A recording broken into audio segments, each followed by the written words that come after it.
मैं दुनिया के number 1 cardiac surgeon doctor Ramakant Panda से बात कर रहा हूँ। Thank you. कैन आई से this? Yes, thank you. World number 1। Yes. आपने एक दिन में मैक्सिमम कितनी सर्जरी की? टोटल 9 सर्जरी एक दिन में। 30,000 लोगों से मैं अपने जीवन में शायद मिला नहीं हूँ। आपने 30,000 दिलों का दिल देख लिया मैं अंदर खोल के। आपका कहीं दिल विल टूटा था इसलिए आपने कहा सबका दिल ठीक कर दूंगा मैं?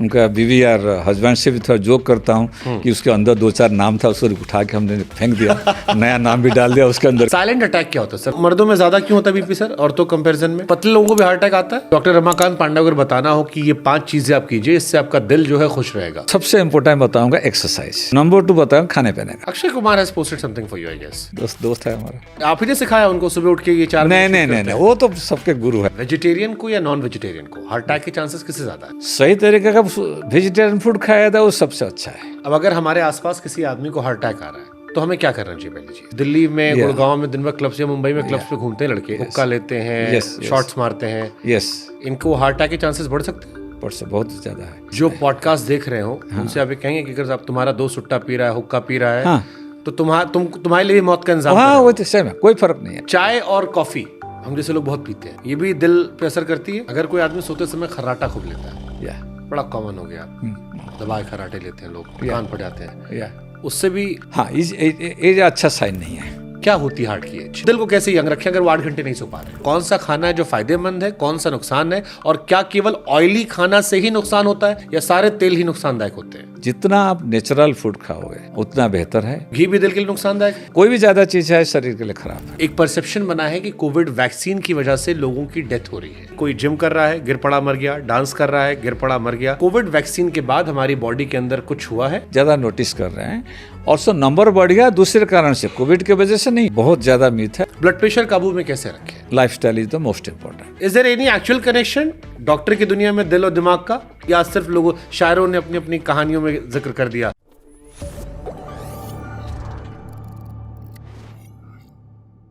ये कहते हैं कि दिल की बातें दिल से कही जाएं तो अक्सर दिल तक पहुंच जाती हैं। दिल का ख्याल रखना बड़ा जरूरी होता है, लेकिन सवाल यह है कि मोहब्बत में तो लोग दिल का ख्याल रख लेते हैं, लेकिन सेहत में दिल का ख्याल नहीं रख पाते। और दिल भी बहुत कुछ कहना चाहता है कि भाई साहब मेरा ख्याल रखो अगर लंबा जीना चाहते हो, नहीं तो बाद में आप कहोगे कि आजकल लोगों की उम्र कम हो रही है। कम नहीं हो रही है, लाइफस्टाइल खराब हो रही है। और इसको ठीक करने के लिए आज हमारे साथ डॉक्टर रमाकांत पांडा सर हैं, जो इंडिया के नंबर 1 कार्डिक सर्जन हैं, पद्म अवार्ड से सम्मानित व्यक्ति हैं, वाइल्ड लाइफ फोटोग्राफर हैं, और बहुत कुछ उनकी पर्सनैलिटी में ऐसा है जो आज आपको इस पॉडकास्ट के जरिए पता लगेगा। Thank you sir. नमस्ते। कैसे हैं आप सर? बहुत अच्छा हूँ। 30,000 प्लस सर्जरीज। हाँ जी। आई मीन 30,000 लोगों से मैं अपने जीवन में शायद मिला नहीं हूँ। आपने 30,000 दिलों का दिल देख लिया मैं अंदर खोल के। आई मीन बहुत शॉकिंग लगता है कई बार ये नंबर। आप सोचो 30,000 लोगों की आपने जिंदगी बचा ली। हाँ जी। उनका खोला दिल देखा, सिला, वापस भेज दिया। How it started this journey? Because normally लोग कहते हैं डॉक्टर बनेंगे, इंजीनियर बनेंगे, बट कार्डिक सर्जन आपने स्पेशली सोचा था, एक्सीडेंटल था, कैसे हो गया ये? थोड़ा एक्सीडेंटल था। Okay. वो तो बहुत पुराना है, जब वो दुनिया में पहला हार्ट ट्रांसप्लांट हुआ 1968 में। उस टाइम मैं 7th क्लास पे पढ़ रहा था। वो उस जमाने में जो पहला हार्ट ट्रांसप्लांट इतना न्यूज़ था, जैसे मून लैंडिंग के बाद ऐसे एक था। सारा दुनिया में सब न्यूज़पेपर में फ्रंट पेज 7-8 दिन 10 दिन तक चलता रहा। तो हमने सोचा कि ऐसे तो कुछ बनना चाहिए ज़िंदगी में, मेरे को हार्ट का डॉक्टर बनना है। उसका पता नहीं था कि क्या होता है, कैसे करना पड़ता है। कल एक ही इंटरेस्ट था बचपन से मेरा कि डॉक्टर बनना है मेरे को, क्योंकि मेरा मामा अच्छा डॉक्टर थे, वो मेरा रोल मॉडल थे। तो क्लास में अच्छा रह रहा था। उड़ीसा में तो सब कोई भी अच्छा क्लास में करता है तो फैमिली बोलता है तुम सिविल सर्विस दो, IAS IPS बनो। मैं घर में मेरे पीछे पड़ गए, तुम क्लास पे फास्ट हो रहे हो तो सिविल सर्विस के प्रिपेयर करो। मैंने कहा इसके लिए मेरा कोई इंटरेस्ट नहीं है, मेरे को डॉक्टर बनना है। किसको बताया नहीं कि हार्ट डॉक्टर बनूंगा, बोलता है तो उसको बंद कर देते, बोलते चलो तुम पागल हो, अभी तुम जाके ये सिविल सर्विस के लिए प्रिपेयर करो। तो जब उसी टाइम मेरा दिल में थोड़ा लगा था कि मेरा हार्ट सर्जन बनना है।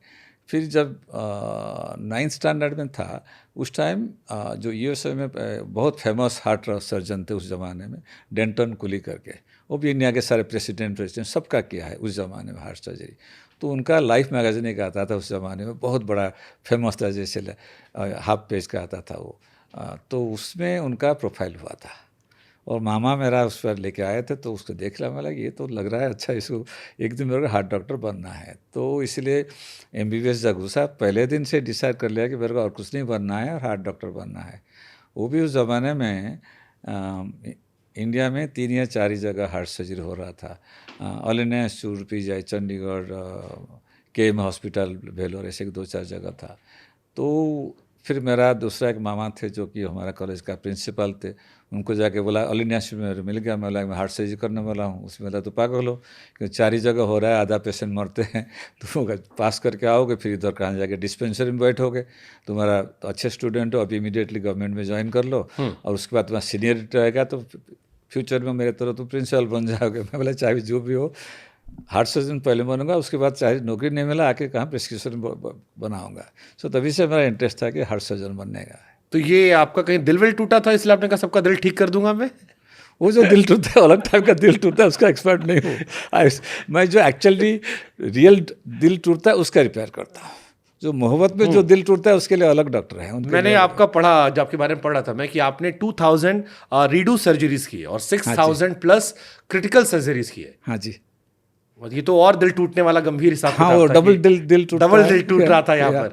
तीसरा चौथा दिल टूटता है तो उसको कहते हैं रीडू सर्जरी तो बहुत खतरनाक होती होंगी मेरे ख्याल हाँ, से। जिसका जो पहला बार फेल हो गया, सेकंड टाइम फेल हो गया, वो काफ़ी कॉम्प्लिकेटेड होता है, उसको ऑपरेशन करना बहुत मुश्किल है। क्या इमोशंस होते हैं आपके? मतलब मैं आपका डॉक्टर वाले सवाल पूछूंगा मैं, बट थोड़ा ह्यूमन एंगल पे भी सवाल पूछ ले रहा हूँ मैं, कि कोई रीडू सर्जरीज करवाने आ रहा है, आई थिंक आप ही जैसे वो डॉक्टर जिनको हम भगवान कहते हैं, क्योंकि लोग उसी उम्मीद से आते होंगे कि अब हम खो रहे हैं उम्मीद, पहली बार हार्ट ट्रांसप्लांट फेल हो गया, रीडू सर्जरी में आ रहे हैं, सर बचा लेना। हाउ पीपल रिएक्ट एंड वो आपका क्या इमोशन चलता है आप लोगों में? क्योंकि बहुत बड़ा नंबर है सर, 6000, 2000, 30,000। हाँ जी, ये भी मैं जब ट्रेनिंग ले रहा था, टाइम है किस्सा बताऊंगा उसको। तो ऑलवेज उसी एग्जांपल मैं देता हूँ। एक पेशेंट था जिसका लीवर हार्ट बहुत ख़राब हो गया था, ऑल इंडिया इंस्टीट्यूट में ट्रेनिंग ले रहा था। तो उसका इतना ख़राब था, उसका सारा शरीर में इतना जैसे कि वो सूजन हो गया था, पूरा इतना मोटा कि सब पानी था शरीर के अंदर, ऑलमोस्ट जान जाने वाला था। हमारा एक सर्जन थे, तो मेरे जो assistant professor doctor Sampat Kumar, उसने लेके गए, बोले उसको फिक्स करो, ऑपरेशन करेंगे। मैं उसको पूछा, बोला कि इसको क्यों कर रहे हो, तो मरने वाला है कल परसों। उसने बोला कि नहीं करूँगा तो मरने वाला है, करना वाला 1% चांस है, उसको लेते हैं चांस। तो ऑपरेशन उसको किया और नेक्स्ट 2 डेज उससे 24 लीटर पानी निकला पेशाब के मुताबिक शरीर के अंदर। फिर हॉस्पिटल में बहुत दिन रहा, ठीक होके गया। तो उसके 1 साल के बाद ऑल इंडिया इंस्टीट्यूट OPD बहुत भीड़ रहता है, तो 1-1 मिनट देखना भागता पड़ता है। सो देखा सडनली कि हट्टा कट्टा सरदार आया, बोला कि साहब मेरे को जल्दी देख लो। मैं बोला तुम्हारा टाइम जाएगा, तुम बाहर खड़ा रहो। बोला साहब आपने सब देखा ना, पहचाना है मेरे को? बोला कौन हो? बोला मैं करतार सिंह हूँ। उसका नाम करतार सिंह था। तो बोला तो करतार सिंह हो तो आ जाओ, देख लेता है। उसका आउटर टर्म में देख लिया। तो मैं उसको पूछा तुम क्या करते हो आजकल? बोला साहब आजकल मैं चंडीगढ़ से कलकत्ता ट्रक ड्राइविंग करता हूँ। जो आदमी मरने वाला था 1 साल पहले, नाउ ट्रक ड्राइवर। तभी पर डिसाइड किया कि ज़िंदगी में चाहे भी जितना भी ख़राब केस हो, रिफ्यूज़ नहीं करने का। चाहे 99% चांस है फेल होगा, 1% फेल नहीं होगा, 100% फेल हो रहा है तो चलो 1% चांस ले लो। ऐसे बहुत सारे पेशेंट जो अभी 25-30 साल के बाद भी जिंदा है, सब ठीक है। मेरा तीसरा पेशेंट मुंबई में जब इंडिया वापस आया, वो पेशेंट ऐसे था, अभी 30 साल हो गया, अभी जिंदा है। तो ग्रैटिट्यूड शो करते हैं वो लोग, अभी आपको करते हैं, सर आपने बचा लिया। या अभी यस, सुपर। ये जो फीलिंग होता है ना, that is what keeps you. वही करता है कोई भी खराब केस को ना नहीं करने का, क्योंकि कहाँ भी 1% चांस है, नहीं है तो बिल्कुल तो गया ना। तो इट्स लाइक 30,000 सर्जरीज आपने कर दी। हाँ जी। अभी भी आप एक्टिवली सर्जरी करते हो या आप केवल क्रिटिकल केसेस लेते हो कि नहीं? सब अभी भी जो मेरा फर्स्ट लव है, लास्ट लव है, सब कुछ है हार्ट सर्जरी। दिल का काट के ठीक करना बड़ा लव है। सोच के डर लग रहा है कि आप एक इंसान को खोल के उसका दिल जो धड़कना बंद करने वाला उसे रोक ठीक करके और आप भेज देते हो। हाँ, और उनका बीवी यार हस्बैंड से भी थोड़ा जोक करता हूँ कि उसके अंदर 2-4 नाम था, उसको उठा के हमने फेंक दिया, नया नाम भी डाल दिया उसके अंदर किसका। Beautiful beautiful. क्रिटिकल केसेस जो आते हैं सर, जैसे आपने कहा, तो बहुत कॉस्टली भी होते हैं, जैसे हार्ट की सर्जरीज होती हैं, क्योंकि बहुत सारी चीज़ें, मतलब आई एम श्योर बहुत कॉस्टली भी होती होंगी। तो ये आम लोगों के लिए भी अफोर्डेबल है या? हाँ, तो इसलिए कॉस्टली है क्योंकि ये दिल का सर्जरी में जितना सामान इस्तेमाल होता है आजकल सब बाहर से आता है। भारतवर्ष में बहुत कम बनता है। तो हमारा जो अभी भी देखो वाल्व जो बनता है वहाँ इधर इंडिया में नहीं बनता, अमेरिका से आता है, उसका कीमत 4 लाख 5 लाख 6 लाख है।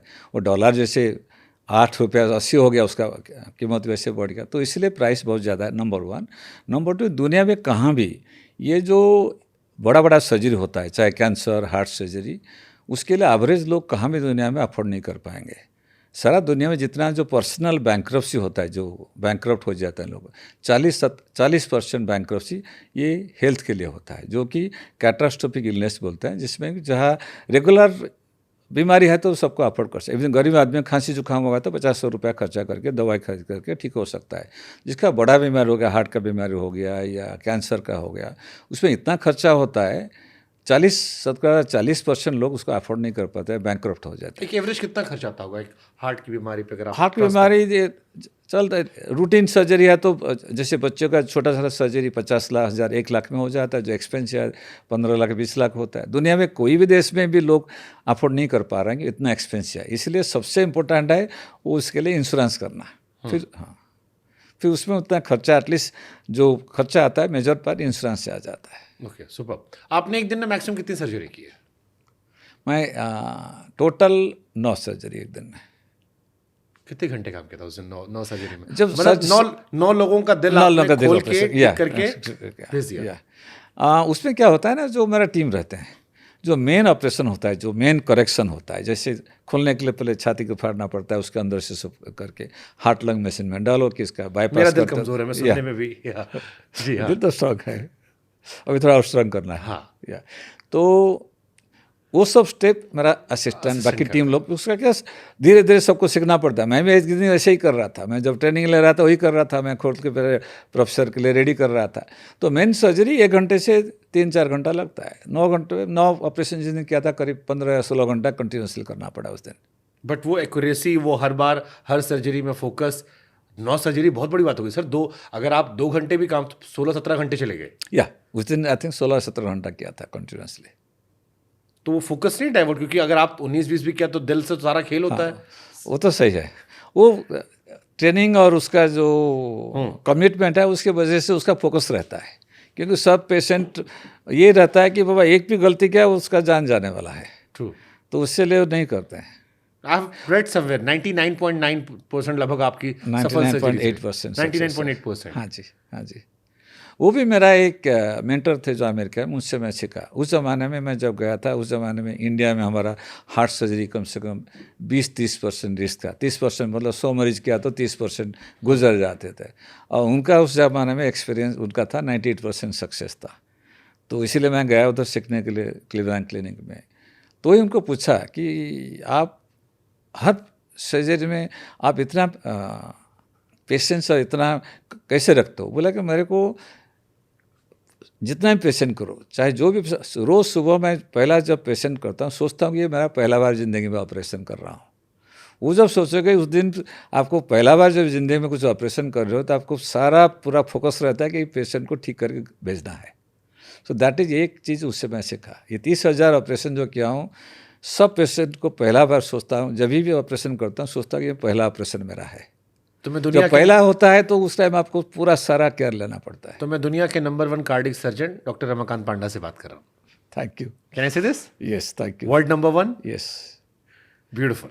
वर्ल्ड नंबर 1 जैसे पहला लव होता है ना, ऐसे तो ज़्यादा फोकस रहता है थोड़ा। तो again I am asking, see again दिल की बात है। जैसे यू से वो दिल दो टाइप का दिल है। यू से वो वाला दिल नहीं समझता मैं। आप समझते हैं। आई एम श्योर आपने भी समझा होगा।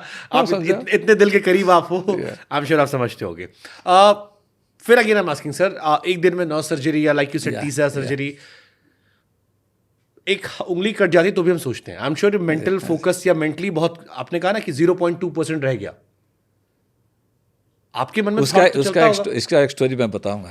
अभी बताऊं? जी सर। तो हर साल जैसे ऑपरेशन हमारा जनवरी महीने में सारा जनवरी से दिसंबर तक पूरा सारा पेशेंट का हम स्टडी करते हैं, कितना कॉम्प्लिकेशन हुआ, कितना मर गए। एक साल हुआ था, उस साल में हमारा टोटल 2000 ऑपरेशन किया था, करीब 5 मरीज हमारा लॉस हुआ था उस ईयर। तो सारे डॉक्टर थे, हमारा इंटेंसिविस्ट सब कुछ थे। मैं बोला कि 5 पेशेंट क्यों मरे उसका ऑडिट करो, मेरे को जानना चाहिए क्यों मर गए, 5 नहीं मरना चाहिए। वो 2000 में दुनिया भर देखेंगे एवरेज रिकॉर्ड है कि 2000 ऑपरेशन किया तो कम से कम 100 लोग मरते हैं। तो मेरा जो इंटेंसिव था एकदम रोना शुरू कर दिया। बोला साहब आप कभी खुश नहीं होगे, आप कुछ भी करो आप खुश नहीं होगे, हर वक्त कुछ गलत हमारा निकालते हो। एंड रोना शुरू कर दिया। मैं, उसका नाम था दर्शना। बोला दर्शना एक काम करो, जो 5 मरीज मर गए ना उनका फैमिली मेम्बर को पूछो कि वो खुश है क्या, वो खुश है तो मैं खुश रहूँगा। तो इसलिए मेरा ये है कि जो पेशेंट आया मेरे पास उसका पूरा फेथ लेकर आया कि उसको ठीक करके घर भेजूँगा। उसमें 1000 मरीज से भी 1 या 2 मरीज गुजर गए, आई ऑलवेज जिम्मेदार सोचता हूँ कि बाबा ये बचना चाहिए था। तो आप इसके लिए अपना भी कुछ करते हो पीस के लिए? बिकॉज आई एम श्योर बहुत फोकस मांगता होगा, टेंशन मांगता होगा, mentally you have to be very focused, बहुत ही क्रिटिकल चीज़ें आप कर रहे हो। तो आप अपनी लाइफस्टाइल में भी इसको लिए कुछ करते हो ताकि आप सर्जरी करने जाओ तो आपका फोकस वो मेंटेन? या जरूर। मैं तो एक चीज़ मैं करता हूँ, योगा। वो काफ़ी हेल्प करता है जो फोकस करने के लिए, और उसके साथ फिटनेस तो रहना पड़ता है। रोज़ एक्सरसाइज करता हूँ, योगा, खाने पीने का जो परहेज रखना चाहिए वो रखता हूँ, वो सब रखता हूँ। या सुपर। अब हम शुरुआत करते हैं दिल के सवालों की जो लोगों ने हमें दिए। आई एम श्योर ये सवाल लोग जानना चाहते हैं। सबसे पहला सवाल तो ये है कि बीमारी के बारे में पूछना, वो दूसरा टाइप का दिल का बीमारी नहीं, दिल के सवाल जो बीमारी वाले हैं। हाँ। आशिकी वाले सवाल मैं आपसे क्यों पूछूंगा? आशिकी के लिए मैं किसी एक्ट्रेस को Yes, लाऊंगा। yes. I will ask that girl और लेडी और गाय। हार्ट की एज होती है सर? हाँ जी।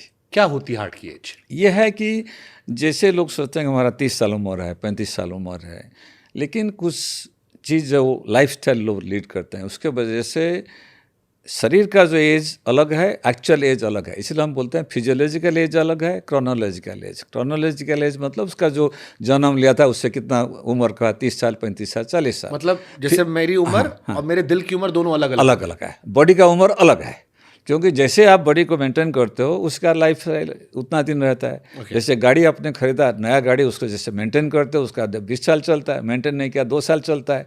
वो गाड़ी का मेंटेन नहीं किया 2 साल का गाड़ी का उम्र 20 साल हो गया। तो ऐसे है दिल का बीमारी। सो दिल का कुछ जो दिल का बीमारी होने के लिए बहुत सारे कारण है जिसकी वजह से दिल का बीमारी ज़्यादा होता है। जैसे कोई तम्बाकू लेते हैं उसमें बीमारी होने के चांस ज़्यादा है, जिसका ब्लड प्रेशर ज़्यादा है, डायबिटीज़, ओवरवेट है, खाने पीने का ठीक नहीं है, बहुत स्ट्रेस लेता है, सोता नहीं, दारू बहुत पीता है, एक्सरसाइज नहीं करता है, ये सब जिसका ज़्यादा रहता है तो उनका दिल का बीमारी होने की चांस है। उनका दिल जल्दी बुढ़ा होता है। हाँ, उनका दिल जल्दी बुढ़ा हो जाता है। सब चीज़ है तो बहुत जल्दी दिल का बुढ़ा हो जाता है। अभी जैसे लास्ट वीक मेरा एक पेशेंट आया था कि 36 साल का था। उसको कैलकुलेट करके मैं दिखाया, उसको बोला कि अभी तुम्हारा उम्र करीब 64 साल है। मैं बोला कि एवरेज कितना दिन बचते हैं इंडियन में बचते हैं? बोला कि सर 80 साल या 85। अभी 66 हो गया, कितना साल जियोगे? तो बोला कि 15-20 साल। ऐसे तो सोचो, अभी तो 36 हो, अभी लाइफस्टाइल चेंज नहीं करोगे तो 15-20 साल तुम्हारा लाइफ स्पैन है। तो इमीडिएटली उसको लगा कि उसने गलती क्या है। उसको बोलता है कि तुम्हारा डायबिटीज़ है, ब्लड प्रेशर है, ये है, ठीक करो, सुनने वाला नहीं था। तो इसलिए बहुत ज़रूरी है कि दिल का एज और बॉडी का एज वो एक्चुअल एज से अलग है। जैसे लाइफस्टाइल अच्छा रखोगे तो कम हो जाता है। रियली गुड लाइफस्टाइल मेंटेन करोगे, 36 साल का जिसका दिल है उसका 20 साल भी हो सकता है। अच्छा, अब इसमें इसको थोड़ा रिवर्स करता हूँ मैं। हाँ जी। अगर दिल की हेल्थ आपके खराब हो गई है, हाँ जी, तो क्या दवाओं से ही बच सकते हैं या दिल की एज को रिवाइव भी कर सकते हैं कि वापस अच्छे स्टेटस पे आ जाए? दवाई में तो लास्ट 50 साल में बहुत इम्प्रूवमेंट हो गया, इलाज का इम्प्रूवमेंट हो गया, लेकिन वो 50% हेल्प करेगा। 50% आपका लाइफस्टाइल कैसे आप खुद करोगे उसमें हेल्प होता है। दवाई से पूरा रिलाई करके कि दवाई खा के मैं ठीक हो जाएगा, दिल ठीक हो जाएगा, होता नहीं। जितना लाइफस्टाइल चेंज करोगे और ज़्यादा हेल्प होता है। तो डॉक्टर रमाकांत पांडे अगर बताना हो कि ये 5 चीज़ें आप कीजिए, इससे आपका दिल जो है खुश रहेगा, मस्त रहेगा, जवान रहेगा, तो क्या है? नंबर 1 सबसे इम्पोर्टेंट बताऊंगा एक्सरसाइज। ओके। वो सबसे बड़ा चीज़ है। नंबर 2 बताऊंगा खाने पीने का। नंबर 3 बताऊंगा स्ट्रेस नहीं लेने का। नंबर 4 10 बजे सोना है, रात को 10 घंटा सोने का है।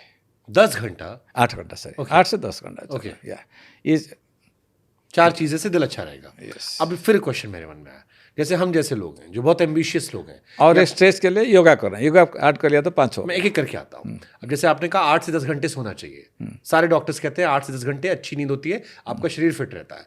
बट अगर कोई जॉब प्रोफाइल ऐसी हो कि आप बहुत सारा काम कर रहे हो, आप बहुत एम्बिशियस हो, जैसे एक्टिंग फील्ड है, हमारी फील्ड है, कई बार बहुत सारे पॉडकास्ट आ गए, एक्टर्स का होता है, सिंगर्स का होता है, स्टेज शोज हो गए, या कोई भी क्रिएटिव फील्ड में आजकल की जनरेशन में लोग बहुत मेहनत करते हैं जल्दी सक्सेस पाने के लिए, जरूर। तो वो 8 घंटे नहीं सो पाते हैं। तो फिर वो अपने, लेकिन दिल को भी ठीक रखना है, तो वो दिल को कैसे यंग रखें अगर वो 8 घंटे नहीं सो पा रहे हैं?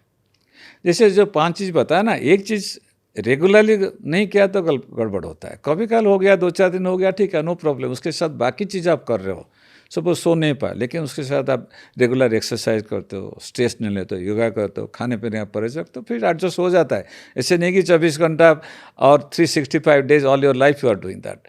वो जब काम लाइफ सक्सेस बनना है उस टाइम तो काफ़ी काम करना पड़ता है। 1-2 चीज़ थोड़ा उसमें कम कर लिया तो कुछ प्रॉब्लम नहीं होता है, क्योंकि उसके साथ बाकी चीज़ आप ठीक तरह से कर रहे हो तो इतना खराब इफेक्ट इतना नहीं होता है। Okay, super. एक आपने हमें कुछ बताया था, अगर आप योगा करते हैं, अगर आप सो नहीं पाते, आप 3-4 घंटे सोते हैं, तो भी आप अपने नींद को फिट कर सकते हैं।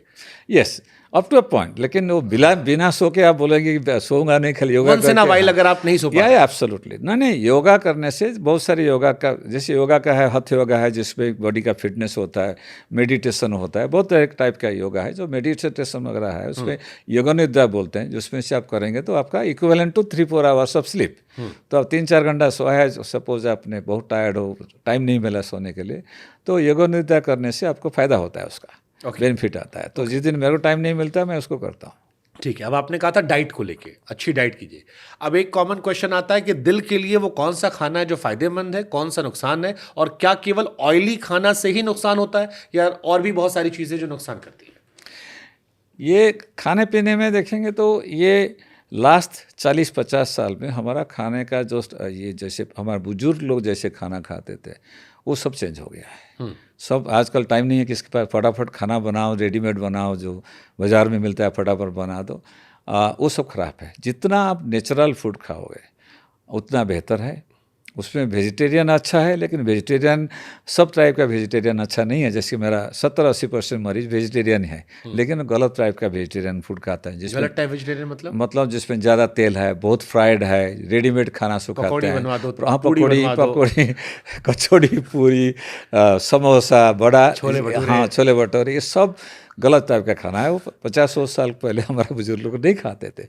जो खेती में बनाया उसको लाके कुक करके खाया, वो सबसे अच्छा है। तो आज नेचुरल फूड हो सकता है। जैसे चावल, हम आजकल सफ़ेद का चावल खाते हैं, हमारे बुजुर्ग लोग उसको ब्राउन राइस खाते थे। ब्राउन राइस शरीर के लिए बहुत अच्छा है। जैसे गेहूँ हुआ तो होल व्हीट ना पा, ये जो खाली मैदा का नहीं खाने का, कोई फ्राइड चीज़, ऑयली चीज़। दूसरा बहुत एक जो शरीर को बहुत ख़राब करता है, पता नहीं चलता लोगों को, मिठाई। 100 साल के अंदर हमारा पुराने बुजुर्ग लोग जो खाते, 1 महीने में जितना मिठाई या शुगर खाते थे, आजकल 1 महीने में जितना खाते थे, आजकल हम 1 दिन में उतना खाते थे। मतलब भी लोग 2 लड्डू खिलवा दिए। यस। तो 50-100 साल पहले सारा दुनिया में जितना 1 महीने में जितना मिठाई खाते थे, आजकल 1 दिन में उतना खाते हैं शुगर। वो शरीर के लिए one of the worst thing. जैसे तम्बाकू खराब है, मिठाई शरीर के लिए बहुत डेंजरस है। ये सब चीज़ जितना अवॉइड करेंगे, जितना नेचुरल चीज़ खाओगे, वेजिटेबल, सलाद, फ्रूट्स, जो नॉन वेजिटेरियन है उनके लिए मच्छी अच्छा है, लेकिन उसको फ्राई करके खाएंगे, बहुत सारा तेल में फ्राई किया तो अमृतसरी फिश हो गया तो गया, फिर वो उससे कुछ फ़ायदा नहीं होता अच्छा, है। जैसे तेल में भी चलता है कि मस्टर्ड ऑयल की जगह कुछ लोग कहते हैं ऑलिव ऑयल यूज़ करो तो उससे सेफ होता है, या सारे तेल ही नुकसानदायक होते हैं? सारे तेल ज़्यादा किया तो नुकसान होता है, इसलिए मैं जोखिम बोलता हूँ, जब तो मोबिल ऑयल नहीं है कोई भी ऑयल चलेगा, लेकिन कम होना चाहिए। और मैक्सिमम 25-30 ml, मतलब 2 बड़ा चम्मच में 2 चम्मच। उसमें से जो हमारा देसी का तेल अब अच्छा है, राइस ब्रान, हमारा जो ये मस्टर्ड ऑयल है सब अच्छा है, तो उसको इस्तेमाल कर सकते हैं, लेकिन ज़्यादा नहीं। कई परिवार जिनके यहाँ अच्छा पैसा आता है वो कहते हैं हम तेल नहीं यूज़ कर रहे, हम घी यूज़ कर लेते हैं, तो घी भी दिल के लिए नुकसानदायक है? घी ज़्यादा अमाउंट, कोई भी ज़्यादा चीज़ है शरीर के लिए ख़राब है। तो घी जो घर में बना हुआ घी, बाज़ार का नहीं है, क्योंकि उसको सेल्फ लाइफ बढ़ाने के लिए उसको उन्हें सैचुरेटेड फैट का जो ट्रांस फैट बोलते हैं उसका परसेंटेज बढ़ जाता है, वो शरीर के लिए बहुत ख़राब है। जो घर के बना हुआ घी वो 1-2 चम्मच दिल के लिए ठीक है, 1-2 चम्मच मतलब 5-10 ml, उससे ज़्यादा रहेगा तो शरीर के लिए ख़राब है। लेकिन घर के बना हुआ घी, बाज़ार का नहीं, क्योंकि बाज़ार का घी उसको ट्रांस फैट डालते हैं उसको सेल्फ लाइफ बढ़ाने के लिए, वो शरीर के लिए ख़राब है। ओके, अब आपने स्ट्रेस का जिक्र किया था। अब आदमी नौकरी कर रहा है, वहाँ पे स्ट्रेस है प्रमोशन का, बॉस की डांट का। नया लड़का है, हम लोग की उम्र में इश्क मोहब्बत आशिकी हो रही है, ब्रेकअप हो रहा है, वहाँ पे स्ट्रेस है।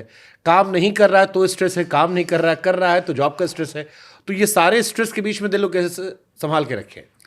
स्ट्रेस तो लाइफ का पार्ट है। उसको कोई एक आदमी नहीं है जो बोल गया कि मेरे को स्ट्रेस नहीं करता हूँ। आपको भी होता है स्ट्रेस? हाँ, सबका होता है, किसका नहीं होता है। आपको कैसे स्ट्रेस होता है?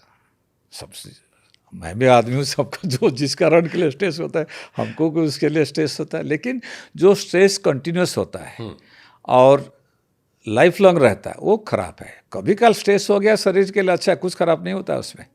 लेकिन कुछ लोग हैं जो बाहर से पता नहीं चलता, कोई भी चीज़ कोई एक वर्ड बता दिया तो उसको 1 दिन तक 2 दिन तक उसको सोचते रहेंगे कि बता। वो सब चीज़ जो है, जो कंटिन्यूस जो स्ट्रेस है शरीर से लेकर खराब है। स्ट्रेस तो स्टैंडर्ड है, पार्ट ऑफ हमारा जो human physiology. Stress is good for physiology. आप स्ट्रेस क्यों होता था, टाइम है तो बताऊंगा क्यों स्ट्रेस होता है। मेरे पास बहुत टाइम है, आपको अपना टाइम चलिए, तो वो बहुत ज़रूरी है लोगों को समझने के लिए क्यों होता है। ये जो बंदर से आदमी 2 लाख साल हुआ बने हैं जी। तो 30,000 साल हुआ, 1,70,000 साल पेड़ के ऊपर जिंदगी बचा है। 30,000 साल हुआ हमने जो खेती किया, उसके साथ एक साथ गांव बनाया, उधर रहा। जो 1,70,000 साल जो आदमी जो जंगल जानवर के साथ बचा है, उस टाइम हमारा लेवल ये आजकल देखेंगे तो सबसे टॉप है हम। कोई भी जाके टाइगर हुआ, इसको बंदूक से मार सकते, तीर से मार सकता है। उस जमाने तो कुछ था ही नहीं, हाथ ही खाली था। तो हमारा जो पेकिंग ऑर्डर था सबसे नीचे था। कोई भी जानवर आके खा लेता था, नहीं तो कोई ये भैंस आके मार सकता था, क्योंकि हमारा स्ट्रेंथ भी नहीं था। एक ही उनका था, वो भाग के कोई आया, छोटा जानवर है झगड़ा कर उसको मारने का है, बड़ा जानवर है भाग के पेड़ के ऊपर चढ़ने का। उसको फाइट एंड फ्लाइट रिस्पॉन्स बोलते थे। तो जो 1,70,000 में शरीर में उसका रिस्पॉन्स का एक स्ट्रेस हार्मोन बोलते हैं, वो उसका एक ही काम है, जब ऐसे सिचुएशन आएगा, कोई जानवर आएगा मारने के लिए या तुम झगड़ा करने के लिए, उसका एक ही काम है, आपका दिल का रेट बढ़ाएगा। जो 50, 60 या 70 बार 1 मिनट में दिल आपका काम करता है, उसको 100-120 बार करेगा, क्योंकि ज़्यादा खून शरीर में पहुँचे। तो शरीर को कहाँ पहुँचता है, ब्रेन में नहीं पहुँचेगा, क्योंकि हाथ और पैर मसल में पहुँचेगा। तो आप झगड़ा कर सकते हो या भाग के पेड़ चढ़ सकते हो। उसका एक ही काम था वो। 30,000 साल हो गया, उसका काम चला गया। अभी तो घर में बैठे हो, घर के अंदर बैठे, कोई जानवर आके मारने वाला नहीं है। जब भी आप किसके ऊपर स्ट्रेस लेते हो तो शरीर नहीं वो सोचता है कि ये आपके ऊपर मैं गुस्सा किया हूँ। मेरा शरीर सोचता है कि अभी एक आया है टाइगर या ऐसे ये जानवर, शेर आया है मेरे को खाने के लिए और कुछ मेरे को मारने के लिए आया, उसके ऊपर में झगड़ा करना है। तो स्ट्रेस हार्मोन ऑटोमेटिक शरीर के अंदर रिलीज होता है। उसका एक ही काम है, आपका हार्ट रेट बढ़ाएगा, आपका सारा मसल को ज़्यादा खून बढ़ाएगा, आपका सारा जो शरीर में जो आर्टरी होता है जिसके अंदर में खून जाता है उसको नैरो करेगा। और ब्रेन के अंदर कम, कि उस टाइम सोचने की बात नहीं है, झगड़ा करना है, पेड़ को चढ़ना है। इसलिए जब आप गुस्सा करते हो उसके आप सोचते नहीं है। इसलिए सबको एडवाइस देता हूँ, जो गुस्सा करते हो उस टाइम कोई इंपॉर्टेंट डिसीजन नहीं लेने का है। उसको फाइट एंड फ्लाइट रिस्पॉन्स बोलते हैं। स्ट्रेस के साथ वो लिंक्ड है। अभी भी that is the root cause of heart problem. जो स्ट्रेस के लिए हम जब स्ट्रेस करते हैं, शरीर सोचता नहीं कि आप स्ट्रेस ले रहे हो, शरीर सोचता है कि आप अभी कोई जानवर आए आपको खाने के लिए, तो इमीडिएटली तो उसके अंदर वो स्ट्रेस हार्मोन को बढ़ाओ। वो धीरे धीरे सारा आपका जो आर्टरी वगैरह को डैमेज करता है, उसकी वजह से हार्ट का बीमारी होता है। इसका इलाज, तो now I give you the root cause, क्या स्ट्रेस के लिए क्यों हार्ट का बीमारी होता है। सो इसका इलाज योगा ही है। योगा कोई भी स्ट्रेस रिलीज करने के लिए। कभी कल स्ट्रेस कर लिया कि इसको गुस्सा कर लिया, नेक्स्ट सेकंड भूल गया, तो कुछ फर्क नहीं पड़ता है। जो कंटिन्यूसली स्ट्रेस रहता है शरीर के लिए खराब है। आपको लाइफ कैरियर बनाने के लिए जरूर काम करो, स्ट्रेस लो, नो प्रॉब्लम। मतलब मैं कंटिन्यूस नहीं है, ठीक है, बाकी चीज़ ठीक तरह से करो। ओके, क्योंकि आप वर्ल्ड के नंबर 1 कार्डिक सर्जन है, इसलिए सबसे इंपॉर्टेंट क्वेश्चन लोगों ने मुझसे आपसे पूछेगा। कोविड के बाद एक परसेप्शन बना है कि कोविड वैक्सीन की वजह से लोगों की डेथ हो रही है। हाँ जी। और बहुत सारे लोग ये मान रहे हैं कि कोई जिम कर रहा है, गिर पड़ा मर गया, डांस कर रहा है, गिर पड़ा मर गया, कोई वॉक कर रहा है, गिर गया मर गया। और लोगों का ये एक बड़े पैमाने पर, इंडिया में खास तौर पर यह मानना है कि कोविड वैक्सीन के बाद हमारी बॉडी के अंदर कुछ हुआ है जिसका असर ये दिख रहा है, और आए दिन ऐसे वीडियो सोशल मीडिया पर वायरल हो रहे हैं। कितना सच है कोविड के बाद हार्ट अटैक का बढ़ना और वैक्सीन से जुड़े इन जो मिथ या सच्चाई है इसका होना? ये ज़्यादातर मिथ है, बहुत ज़्यादा मिथ है, वेरी लिटिल एक्यूरेसी है उसमें। क्या कोविड होने के बाद यस दिल का बीमारी थोड़ा बढ़ा है, लेकिन वो दूसरे कारण से। जो कोविड बहुत तरीके से दिल को अफेक्ट करता है। एक हुआ जो आपका हार्ट का मसल, उसको वीक कर देता है, जो कोविड कार्डियोमायोपैथी बोलते हैं। वो भी इंसिडेंस बहुत कम है, इतना ज़्यादा कॉमन नहीं है। दूसरा है जिसका दिल के अंदर ऑलरेडी बीमारी है, ब्लॉकेज है, वो ब्लॉकेज का अंदर इन्फ्लामेशन होकर उधर से थोड़ा सडनली उसके बढ़ जाता है, उसके अंदर क्लॉट होकर बन सकता है। तीसरा हुआ कोविड के टाइम पे आपका शरीर के अंदर इन्फ्लामेशन रहता है, उसके खून आपका जम जाता है, वो क्लॉट बन सकता है। ये बहुत सारे कारण हैं। वो जो होता है कोविड के टाइम पे, कोविड का रिकवरी टाइम पे, recovery time usually mostly it is weeks, sometimes 2-3 महीना 4 महीना रहता है, उसके बाद नहीं रहता है ना। कोविड का जो वैक्सीन का जो बोलते हैं उसका साइड इफ़ेक्ट बहुत रेयर है, बहुत कम है। उसका भी इफेक्ट जो है हार्ट मसल के ऊपर ज़्यादा इफेक्ट है, आर्टरी के ऊपर नहीं है। तो ये जो ज़्यादातर चल रहा है इसमें ज़्यादातर है लाइफस्टाइल के वजह से, और इतना सारे लोगों को वैक्सीन मिला है। तो जब 1 मिलियन के आप 400, 500, 600 मिलियन लोगों को देते हो, उसमें तो ऐसे ही इंसिडेंटली किसका भी हार्ट डिजीज, हार्ट अटैक हो सकता है। वो अभी कोविड के साथ उसको जोड़ दिए हैं। तो ऐसे ही कोविड वैक्सीन के साथ इसका कोई ताल्लुकात नहीं है। जो भी बीमारी होता है 1-2 महीने के अंदर, उसके बाद नहीं होता है। एक बहुत स्ट्रांग लोगों का परसेप्शन है कि अभी इस मौजूदा दौर में पोस्ट कोविड यंग लोगों की डेथ ज़्यादा हो रही है। पहले हार्ट अटैक एक उम्र के बाद लोग सुनते थे कि 50 साल 45 साल के ऊपर के लोग हैं हार्ट अटैक हो गया।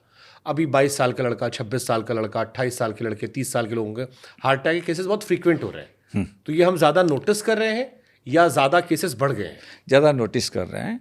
और सो नंबर बढ़ गया दूसरे कारण से, कोविड के वजह से नहीं। आप देखेंगे लास्ट 20 साल से, 30 साल से हमारा डायबिटीज़, ब्लड प्रेशर, तम्बाकू यूज़ सब बढ़ गया है, ओवरवेट बढ़ गया है। दुनिया में हमारा जब भी तम्बाकू यूज़ इंडिया में सबसे ज़्यादा है, चाइना सबसे ज़्यादा है, उसके बाद हमारा है। आप देखेंगे हमारा ब्लड प्रेशर जो है लास्ट 30 साल में 40% बढ़ गया है।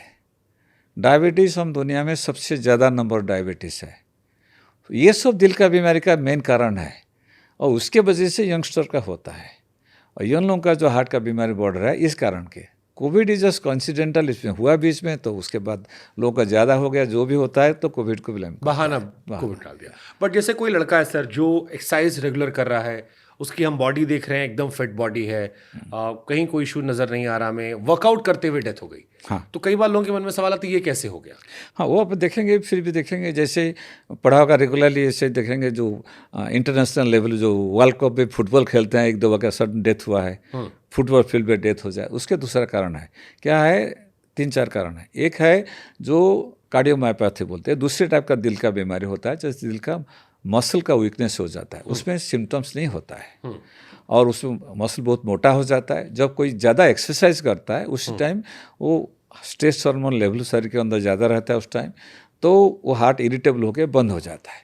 दूसरा कारण है जहाँ पैदाइश से कुछ डिफेक्ट है, जैसे दिल के अंदर खून सप्लाई करने के लिए जो आर्टरी निकलती है, आर्टरी है, वो जहाँ निकलते हैं गलत जगह से निकलते हैं, नहीं तो ऊपर निकलता है। मेरा एक दोस्त है, उसका लड़की बच्ची था जो 3 साल पर उम्र में, उस पर जब से रोती थी उसको दिल का दर्द होता है, तो उसे ECG किया, उसका ECG में चेंज आया।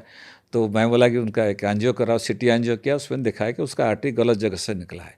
वो गलत जगह से निकलता है, वो भी एक्सरसाइज टाइम में उसका सडन डेथ हो सकता है। तीसरा रहा जिसका ऑलरेडी हार्ट का बीमारी है, और कुछ लोग जोर से एक्सरसाइज करना, रोज़ उसका 5-6 किलोमीटर करते हैं, और एक दिन डिसाइड किया मेरे को आज ज़्यादा करना है, तो सडनली जो अनअकस्टम्ड एक्सरसाइज करते हैं उस टाइम हो सकता है। आपको एग्जांपल दूंगा, मैराथन में जो हार्ट अटैक होता है, maximum heart attack last 1 kilometre में होता है, 41 किलोमीटर नहीं होता है, क्योंकि लास्ट 1 किलोमीटर सब लोग अपने जितना भी पावर है उसको पुश करते हैं। सेम थिंग एक्सरसाइज में पुश करते हैं। आई रिमेंबर करीब 15 साल पहले एक पेशेंट का ऑपरेट किया था, तो उसका लड़का थोड़ा ओवरवेट था, तो फादर का ऑपरेशन के बाद उसने बोला जिम शुरू कर दिया। तो अराउंड 1 महीने के बाद उसका फादर का कॉल आया कि इमीडिएटली हम पुणे से उसको एयरलिफ्ट कर रहे हैं, एयरलिफ्ट करके लेके आया। उसका एंजियोग्राम किया, एंजियोग्राम आर्टरी ठीक था, आर्टरी फट गया था। उसने जब उसको पूछा, उसने 2 दिन एक्सरसाइज किया था, तीसरा दिन उसने स्पिनिंग कर दिया वेरी हाई स्पीड में। तो इतना जो अनकस्टम्ड एक्सरसाइज करते हो, तो पहले बॉडी को धीरे धीरे एडजस्ट करना पड़ेगा, 1 महीना उसे लेवल जाने के लिए। वो करेगा तो स्ट्रेस लेवल इतना बढ़ जाता है, आर्टरी फट जाता है। ये सब बहुत कारण है, इसीलिए होता है। अदरवाइज जो रेगुलर एक्सरसाइज करते हैं उनको सडनली हार्ट डेथ होने की चांस बहुत कम है। रादर उल्टा, जो एक्सरसाइज अच्छा करते हैं उनका हार्ट अटैक होने की चांस कम है। हार्ट अटैक होता है तो उसमें कॉम्प्लिकेशन बहुत कम रहता है। जिम में कार्डियो हार्ट के लिए बेहतर है या, इसलिए देखेंगे जो ज़्यादा उम्र में हार्ट अटैक होता है कॉम्प्लिकेशन रेट कम होता है। कम उम्र वाले को हार्ट अटैक में कॉम्प्लिकेशन ज़्यादा इसलिए होता है क्योंकि उनका टाइम नहीं मिला दिल को अल्टरनेट रास्ता खोलने के लिए। आप एक्सरसाइज करेंगे तो उस अल्टरनेट रास्ता जल्दी खुल जाता है। इसलिए जो एक्सरसाइज रेगुलरली करते हैं, जिमिंग करते हैं, तो उनका हार्ट अटैक होने की चांस कम है, होगा भी, कॉम्प्लिकेशन इतना नहीं होता है। ओके। रिसेंटली एक यंग पेशेंट देखा, उसका जो मेन आर्टरी एलएडी बोलते हैं पूरा बंद हो गया था, लेकिन उसको पता ही नहीं चला कि हार्ट अटैक हुआ था। उसको बोला कि मेरे को थोड़ा सा लगा, बहुत टायर्ड फैटिक लगा। मैं बोला चलो चेक करते हैं, ईसीजी गया तो इमीडिएटली देखा रहा था हार्ट अटैक आ रहा था। उसने रेगुलर जिमिंग कर रहा था। तो जिमिंग ऑलवेज अच्छा है, मैं सबको एडवाइज करूँगा करने के लिए, लेकिन एक दिन सडनली कभी किया नहीं, आज करना है तो मेरे अक्षय कुमार के साथ compete करना है तो उसका एक्सरसाइज करूँगा तो वो फिर तकलीफ होने वाला है। Akshay Kumar has posted something for you, I guess. दोस्त है हमारा। अक्षय कुमार तो आप ही ने सिखाया उनको सुबह उठ के ये 4 नहीं, वो तो सबके गुरु है, तो उनको हम सीखते हैं उस पर कैसे बड़ी फिटनेस रखने के लिए। बिकॉज आप गॉट टू नो कि वो सबको सवेरे उठा देते हैं, 9 बजे सुला देते हैं। Yes. परफेक्ट लाइफ उनकी is a perfect life. I always give उनका एग्जाम्पल। जो सक्सेस है स्पेशल फिल्म वाले उनको बोलता है उनके तरफ देखो। क्या अक्षय कुमार में क्या खास है जो उनकी हेल्थ, आप कह रहे हो कि परफेक्ट एग्जाम्पल है हेल्दी लाइफस्टाइल के लिए? आपके दोस्त हैं, बता सकते हैं Yes. क्या चीज़ करते हैं? मैं जितना बार चीज़ बताया, एक्सरसाइज उससे बेहतर को नहीं करता। रोज़ 2-3 घंटा एक्सरसाइज करते हैं, स्ट्रेस कम लेते हैं, खाने पीने का बहुत एकदम स्ट्रिक्ट है, रोज़ 9 बजे सो जाते हैं, 8 घंटा सो जाते हैं। तो जितना जो खाने पीने का जो बताया, जैसे कि नेचुरल चीज़ खाने का, जितना आर्टिफिशियल चीज़ सब खाने का नहीं है, वो सब कुछ करते हैं। अच्छे इसीलिए मैं सबको एग्जाम्पल देता हूँ, वो करता है, आप लोग कर सकते हो। सुपर। हार्ट अटैक की वैसे एवरेज एज क्या होती है सर? धीरे धीरे कम हो रहा है। फिर भी जो आपके पास आते होंगे केसेस, क्या एवरेज एज होती है? एवरेज स्टिल 50+, लेकिन क्या हो रहा है ना, परसेंटेज जो 30 या 40 साल का जो परसेंटेज धीरे धीरे बढ़ रहा है। लास्ट 30 साल में देखेंगे कम से कम 4 गुना बढ़ गया है। 30 से 40 साल वालों में ज़्यादा केसेस आ रहे हैं। ज़्यादा केस बढ़ रहा है धीरे धीरे। ओके, कितने परसेंटेज बढ़े होंगे बीते 30 सालों में? लास्ट इट्स डिटेल डाटा नहीं है, जो मतलब एक रफली अराउंड 3 to 4 टाइम्स बढ़ गया है। That's huge. Yeah, 3 to huge. 4 time is huge. 20-30 साल के अंदर 3-4 गुना बढ़ गया तो बहुत ज़्यादा है। मैं अगले एग्जाम्पल, जब मैं इंडिया आया 93 में, साल में 1-2 बार देखूंगा जो कि 30 साल के या 30 साल के कम उम्र वाले हैं। आजकल हफ्ते में कम से कम 2-3 पेशेंट देखता हूँ जो 30-35 साल से कम है। You can get an example, at least 3-4 times last 20-30 साल में बढ़ गया है। और 30 साल पहले कोई 30-35 साल का मरीज आया, बोले छाती दर्द होता है, मतलब चलो वो दूसरा है, हार्ट का नहीं है। आजकल 25 साल का कोई आता है, उससे पहले बोलता है हार्ट का चेकअप करा लेते हैं। ये 20 से 30 में बढ़ा है या 30 के ऊपर ही बढ़ा है? 30 के ऊपर ज़्यादा। 20 to 30 हाँ, अभी कम। फिर भी आजकल 20 से 30 साल भी होता है, स्पेशली यंगस्टर्स का जो ज़्यादातर लाइफस्टाइल में हुक्का पीते हैं, तम्बाकू वगैरह लेते हैं, vaping, these are very dangerous. तो ये जो दिल्ली में, गुड़गांव में दिन भर क्लब्स या मुंबई में क्लब्स में घूमते हैं लड़के, Yes. हुक्का लेते हैं, शॉट्स मारते हैं, यस, इनको हार्ट अटैक के चांसेस बढ़ सकते हैं? पर से बहुत ज़्यादा है। मैं देखा ऐसे पेशेंट प्रॉब्ली महीने में 1 बार 2 बार देखता हूँ। पहले तो पेरेंट्स को बाहर भेज देता हूँ, फिर उसको पूछता हूँ बाबा सही बताओ तो मैं वेपिंग करते हो या हुक्का पीते हो? It will surprise more than 50% time it is yes. And other area is IT, those are working all night, because शरीर को भी रेस्ट चाहिए। आप गाड़ी को देते हो, सब कुछ रेस्ट देते हो, तो शरीर को रात को भगवान ऐसे बनाया, क्योंकि हमारा जो इवोल्यूशनरी जैसे बताया कि 170 साल तो कुछ जैसे अंधेरा हुआ था, बंदर की तरह जाके झाड़ के ऊपर बैठना है, सुबह सूरज आया तो सुबह उठ के दिन में खाना खाने का और कुछ खा ही नहीं, कहाँ से उधर से उठो, कुछ बना तो खेती भी नहीं था उस ज़माने में, फल निकाल के खाया। तो शरीर वैसे है तो रात को रेस्ट चाहिए, शरीर को अपना रिकवरी चाहिए। तो रात भर जो काम करता है IT इंडस्ट्री, उनका हार्ट अटैक बहुत कम है। जो 30 साल से कम आते हैं, 35 साल कम उम्र वाले आते हैं, मैक्सिमम उनका आइदर तम्बाकू यूज़ करते हैं, तम्बाकू कोई भी फॉर्म, सिगरेट, तम्बाकू या वेपिंग इज़ वेरी कॉमन, और हुक्का, और they are working all night.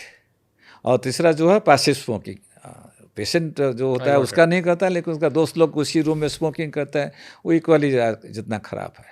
तो मतलब ये जो मेन कारण है यंग एज। जो पॉडकास्ट देख रहे हो उनसे आप ये कहेंगे कि अगर आप तुम्हारा दोस्त सुट्टा पी रहा है, हुक्का पी रहा है, तो तुम्हारे लिए भी मौत का इंतजाम हाँ, वो तो सेम है, कोई फर्क नहीं है दोनों में, दोनों इक्वल है ऑलमोस्ट। जो पी रहा है, जो बगल में बैठा है। हाँ, जो बगल बैठा है उसका उतना ही नुकसान होता है जो पी रहा है। इक्वल नुकसान। एकदम। That's like the big statement कि Yes. मैं सुट्टा पी रहा हूँ यस यस, और मैं मेरे आपके बगल पास आप बैठा, हाँ मेरे को उतना जितना मैं नुकसान अपने फेफड़ों को दे रहा हूँ उतना आप भी दे रहे हैं। वो पैसिव स्मोकिंग बोलता है, उतना ही आई डेंजरस। थॉट कि कम कम परसेंटेज होगा कि 80% इसका होगा, 20% इसका होगा, ऐसा होगा। जब हार्ट अटैक होता है उसमें 80-20 नहीं होता है, तो हार्ट अटैक आता है। ओके, हार्ट अटैक और कार्डियक अरेस्ट में क्या डिफरेंस है सर? हार्ट अटैक में जो दिल के अंदर जो खून जाता है, उनका जो नस होता है, आर्टरी बोलते हैं, वो बंद हो गया तो अटैक हो जाता है, मतलब हार्ट का परमानेंट डैमेज होता है। और कार्डियक अरेस्ट आप उसको ज़्यादातर, वो कार्डियक अरेस्ट में तो हार्ट पूरा बंद हो गया, वो तो आदमी चला गया, उस टाइम उसको फिर उसके लिए सेपरेट जो आजकल कार्डियक मसाज वगैरह करते हैं उसको रिवाइव करते हैं। दूसरा जो कॉमन मिसनोमर है कि हार्ट फेलियर और हार्ट अटैक। हार्ट फेलियर मतलब हार्ट का मेन काम है सारा शरीर को खून सप्लाई करने के लिए, और हार्ट फेलियर मतलब उससे टेम्पररी हार्ट सप्लाई नहीं कर पा रहा फुल। उसमें क्या होता है, हार्ट को ज़्यादातर खून पंप नहीं कर पाता है, उसका भी सिम्टम ज़्यादातर है आपको सांस फूलना, कि आदमी को सांस नहीं ले पा रहा है वो बहुत ज़ोर से, या उस बीमारी, उसको क्या करता है, ज़्यादातर हार्ट अटैक से हो सकता है, लेकिन ज़्यादातर जिसका हार्ट मसल वीक हो गया, ब्लड प्रेशर बहुत ज़्यादा बहुत दिन से है, उसके वजह से होता है, वो टेम्परेरी है। इलाज किया तो हार्ट फेलियर पूरा रिकवरी हो जाता है ना। हार्ट अटैक जो हुआ इमीडिएटली 6 घंटे के अंदर उसका जो आर्टरी को जो बंद हो गया उसको नहीं खोला तो परमानेंट डैमेज हो जाते हैं। जो दोनों में ये फ़र्क है। ओके, अगर मुझे पता करना हो कि मेरा दिल अभी स्वस्थ है या नहीं है, मेरा हार्ट हेल्दी है, कोई चेकअप्स जो आप रिकमेंड करना चाहेंगे कि इंसान कैसे पता करे कि मेरा हार्ट स्वस्थ है या नहीं है? पहले तो हम बताएंगे, पहले चेक करो कितना आपका रिस्क फैक्टर है। जैसे पता है कि तंबाकू यूज़ है, या ब्लड प्रेशर है, डायबिटीज़ है, ओवरवेट, एक्सरसाइज नहीं कर रहे हैं, फूड हैबिट्स गलत है, वो सब चेक करना चाहिए। क्योंकि जिसका ये जो रिस्क फैक्टर ज़्यादा है, जैसे बताया, ये सारे चीज़ हम जो हार्ट एज कैलकुलेशन के लिए हम उसको इस्तेमाल करते हैं, ये सब ज़्यादा है तो हार्ट का बीमारी होने की चांस ज़्यादा है, तो उसके लिए ज़्यादा प्रिकॉशन लेके ज़्यादा चेकअप करना चाहिए। जिसका कुछ नहीं है, जिसका ना तंबाकू यूज़ करता है, ना diabetes, blood pressure, regular exercise करता है, 10 बजे सोता है, 8 घंटा सोता है, स्ट्रेस नहीं लेता है, उसका हार्ट बीमारी होने की चांस कम है। तो वो सब है तो खाली एक ही बार स्क्रीनिंग कर लेना चाहिए। क्योंकि समटाइम्स ये सारी बीमारी भी जो है, जैसे ब्लड प्रेशर, डायबिटीज़, उसको हम साइलेंट बीमारी बोलते हैं, उसमें कोई तकलीफ नहीं होता है, 10-15 साल के बाद पता चलता है। एटलीस्ट वो पता चल जाए, वो पता चल गया तो उसका इलाज करना चाहिए। और कोई भी बीमार नहीं है तो पहला कोई भी एज में पहला एक बार अच्छी तरह चेक कर लेना चाहिए। उसके बाद सपोज़ कोई रिस्क फैक्टर नहीं है, एक 1 in 5 years, 1 in 10 years काफ़ी अच्छा है। जिसका रिस्क फैक्टर है उसमें ज़्यादा है, सपोज इसका 4-5 रिस्क फैक्टर है, तो हर साल उनको अच्छी तरह चेक करना चाहिए। क्योंकि उनका दिल का बीमारी ज़्यादा तो होने की चांस है, क्योंकि उनका उम्र 30 हो सकता है, लेकिन दिल का बीमारी दिल का उम्र 50 साल हो सकता है या 55 साल हो सकता है। उनको ज़्यादा चेकअप करना चाहिए। और जिसका सपोज 1 ही 2 निकला, ब्लड प्रेशर, डायबिटीज है, तो रिवर्ट करता हूँ सर घुमा के, क्योंकि मेजॉरिटी केसेस जो होंगे, आपने कहा स्ट्रेस, खराब सबसे ज़्यादा तम्बाकू, वही सबसे ज़्यादा नशा करना, जिसमें आप सारे नशे, आपके हिसाब से 5-4 चीज़ें हैं जो दिल को बीमार करती है। नशा करना, स्ट्रेस लेना, डायबिटीज, स्लीपिंग साइकिल, एंसेस्टर से मिली हुई बीमारियां, जो माँ बाप फैमिली जो ट्री आती है, ये 4-5 चीज़ें, और आपकी स्लीपिंग साइकिल, और ये मोटी मोटी चीज़ हो गई। अब अगर इन 5-6 चीज़ों में से कोई इंसान की 1-2 चीज़ें हैं कि हो सकता है वो फिटनेस का ध्यान ना रख रहा हो, या फिटनेस रख रहा हो तो कभी कभार सिगरेट पी ले रहा हो, या कुछ ना ले रहा हो तो स्लीपिंग साइकिल खराब है, मैं कह रहा हूँ 1 या 2 इश्यूज इसमें है, और उस इंसान को पता करना है कि मेरा हार्ट का इशू है या नहीं है। क्योंकि कई बार एकाएक हार्ट अटैक आता है, तो अपने आप को पता करने के लिए उसमें कोई चीज़ आप रिकमेंड करेंगे कि आप क्या पता करें, ये टेस्ट करवा लें? ये मैं एडवाइस करूँगा कि डॉक्टर को दिखाओ, डॉक्टर के एडवाइस के मुताबिक करो, और उसके साथ जो टेस्ट होता है बता सकता हूँ। जैसे रेगुलर ईसीजी लोग करते हैं, ईसीजी में कुछ पता नहीं चलेगा, क्योंकि ईसीजी जब हार्ट अटैक आता है या हार्ट अटैक ऑलरेडी हो गया उसमें पता चलेगा ईसीजी कुछ है। अदरवाइज नॉर्मल आदमी जो चेकअप के लिए सोचता है कि ईसीजी करके मेरे पता चल जाएगा, उसमें कुछ पता नहीं चलता है। तो इसीलिए उनको बाकी सब एडवांस टेस्ट करना पड़ता है। जैसे ही जो एक स्ट्रेस टेस्ट बोलते हैं, स्ट्रेस टेस्ट मतलब वो मरीज़ को हम पूरा मशीन को ऊपर चलाते हैं ज़ोर से चलाएंगे, क्या होगा था, हार्ट का रेट बहुत ज़्यादा हो जाता है, तो हार्ट को ज़्यादा खून चाहिए, ब्लॉकेज है तो पता चल जाता है, स्ट्रेस टेस्ट बोलते हैं। उसके भी 3-4 टाइप का स्ट्रेस टेस्ट है। रेगुलर स्ट्रेस टेस्ट है, स्ट्रेस इको बोलते हैं, जब मशीन चलाते वक्त हार्ट पंपिंग देखते हैं, थैलियम स्कैन वगैरह बोलते हैं, उसको करते हैं। उसमें सपोज़ कुछ निकला उसके बाद जो एंजियोग्राम बोलते हैं, एंजियोग्राम के दो टाइप का है। एक सिटी एंजियो बोलते हैं, जो सिटी एंजियो बिना नॉन इन्वेजिव है, खाली डाई दे के 1 सेकेंड में उसका दिल का पिक्चर आ जाता है। दूसरा है रेगुलर एंजियोग्राम, पैर से हम या हाथ से नली डाल के दिल के अंदर दिल का पिक्चर लेके देखते हैं। ये सब टेस्ट है तो उसको करते हैं। जो सिटी एंजियो बहुत अच्छा है, लेकिन उसको मैं एडवाइस करूंगा, आजकल बहुत कमाना है, लोग फटाफट चल दिल का एक पिक्चर ले लो, अच्छा पिक्चर आता है। उसमें क्या है, बहुत रेडिएशन बहुत ज़्यादा है, उसका एक्यूरेसी रेट इतना ज़्यादा नहीं है। तो इसलिए सिटी एंजियो मैं एडवाइस नहीं करूँगा सबके लिए, डॉक्टर आपको एडवाइस करेगा तभी करने का है। ये सब मेन टेस्ट है, एक stress test, stress echo, stress thallium, CT angio, regular angiogram. दूसरा इकोकार्डियोग्राम बहुत लोग करते हैं, लेकिन इकोकार्डियोग्राम मेनली हार्ट का पंपिंग देखने के लिए और वाल्व का कोई बीमारी है, लेकिन जो ब्लॉकेज के लिए इकोकार्डियोग्राम इतना अच्छा नहीं है। ओके, ब्लड प्रेशर काबू में कैसे रखें? बीपी, हाँ, बहुत कॉमन समस्या हो गई है, हाई बीपी, लो बीपी। यस, अब इसको कंट्रोल करना है, हाँ जी। कैसे रखें डेली बेसिस की लाइफ पे? ये देखिए यही एक स्टडी आया था रिसेंटली, लास्ट 30 साल में blood pressure almost more than 50% बढ़ गया है, और 18 साल के बाद 18 से 17 साल के अंदर ऑलमोस्ट अराउंड 30-40% बढ़ गया है। जो 30 साल पहले जितना ब्लड प्रेशर लोगों को होता था, बहुत ज़्यादा हो गया है। सब लाइफस्टाइल की वजह से हुआ है। तो उसके लिए again lifestyle is the most important. ये 30 साल में कुछ चेंज नहीं हुआ, मेनली लाइफस्टाइल चेंज हुआ, उसके वजह से हुआ है। इंडिया में अगेन ब्लड प्रेशर नंबर बहुत ज़्यादा है। तो लाइफस्टाइल में सबसे बेस्ट है, इवन जो ब्लड प्रेशर हो गया उसको मरीज को भी एडवाइस करते हैं, पहले 2 चीज़ करो, एक्सरसाइज, योगा करो, उसको हेल्प करता है। तो एक्सरसाइज, योगा करते हैं तो उसमें, और खाने पीने का परहेज, जिसमें कि ये जो प्रोसेस फूड हो गया जैसे बर्गर, पिज़्ज़ा वगैरह, उसमें ज़्यादातर सॉल्ट रहता है, ज़्यादातर सैचुरेटेड फैट रहता है, उसमें ब्लड प्रेशर ज़्यादा होने के चांस ज़्यादा है। जब तक ये सब खाना है, जो प्रोसेस फूड नहीं खाने का, रेगुलर एक्सरसाइज, योगा करेंगे तो फिर ब्लड प्रेशर होने की चांस, प्लस 8 घंटा सोना जरूरी है, 10 बजे से पहले सोना जरूरी है। ये 3-4 चीज़ करेंगे तो ब्लड प्रेशर होने की चांस कम है। ब्लड प्रेशर है भी, जो भी मेडिसिन लेंगे, मेडिसिन का इफेक्ट बहुत ज़्यादा रहेगा, ये करेंगे तो मेडिसिन का डोज भी कम रहेगा। ओके, 60 साल के अगर ऊपर कोई आदमी है, उसका ब्लड प्रेशर कितना होना चाहिए जो हेल्दी है? 60 प्लस वाले? मेल फीमेल में फ़र्क है, दोनों बता दीजिए। हाँ, मेल है तो ऑलमोस्ट 80% मेल 55 साल के बाद ब्लड प्रेशर होता है, लेडीज़ का थोड़ा कम है। तो अगेन आइडियल इज़ 120/80, सबका 120/80 नहीं होता है। दिन में भी देखेंगे, सुबह अलग है, दोपहर में अलग है, रात को अलग है। फिजियोलॉजिकली भी शरीर के अंदर ऐसे होता है। तो जितना हो सकता है आप उसका नज़दीक रख सकते हो तो अच्छा है। उसके लिए अगेन मैं गोली से मैं ज़्यादातर ये सब जो नेचुरल चीज़ के ऊपर ज़्यादा मेरा विश्वास है, जैसे एक्सरसाइज, योगा, हेल्दी डाइट, खाली ये 3, और सोना आजकल बहुत, ये से स्पेशल लास्ट 5-10 साल से पता चला कि सोना भी बहुत ज़रूरी है हेल्दी और ब्लड प्रेशर ठीक रखने के लिए। ये कर रहे हो तो फिर उसके साथ मेडिसिन, ज़्यादा ब्लड प्रेशर रहा तो कोई बड़ा बात नहीं है, because it is age related, it will go up. तो उसको कंट्रोल करके जितना हो सकता है 120/80 around you can keep. So 130/90 हो गया तो no problem, because sometime in the day it will be like that. Exercise कर रहे हो तो 140-160 भी होगा। ओके, तो ये मर्दों में ज़्यादा क्यों होता है बीपी सर, औरतों कंपैरिजन में? टेंशन ज़्यादा लेते हैं मर्द?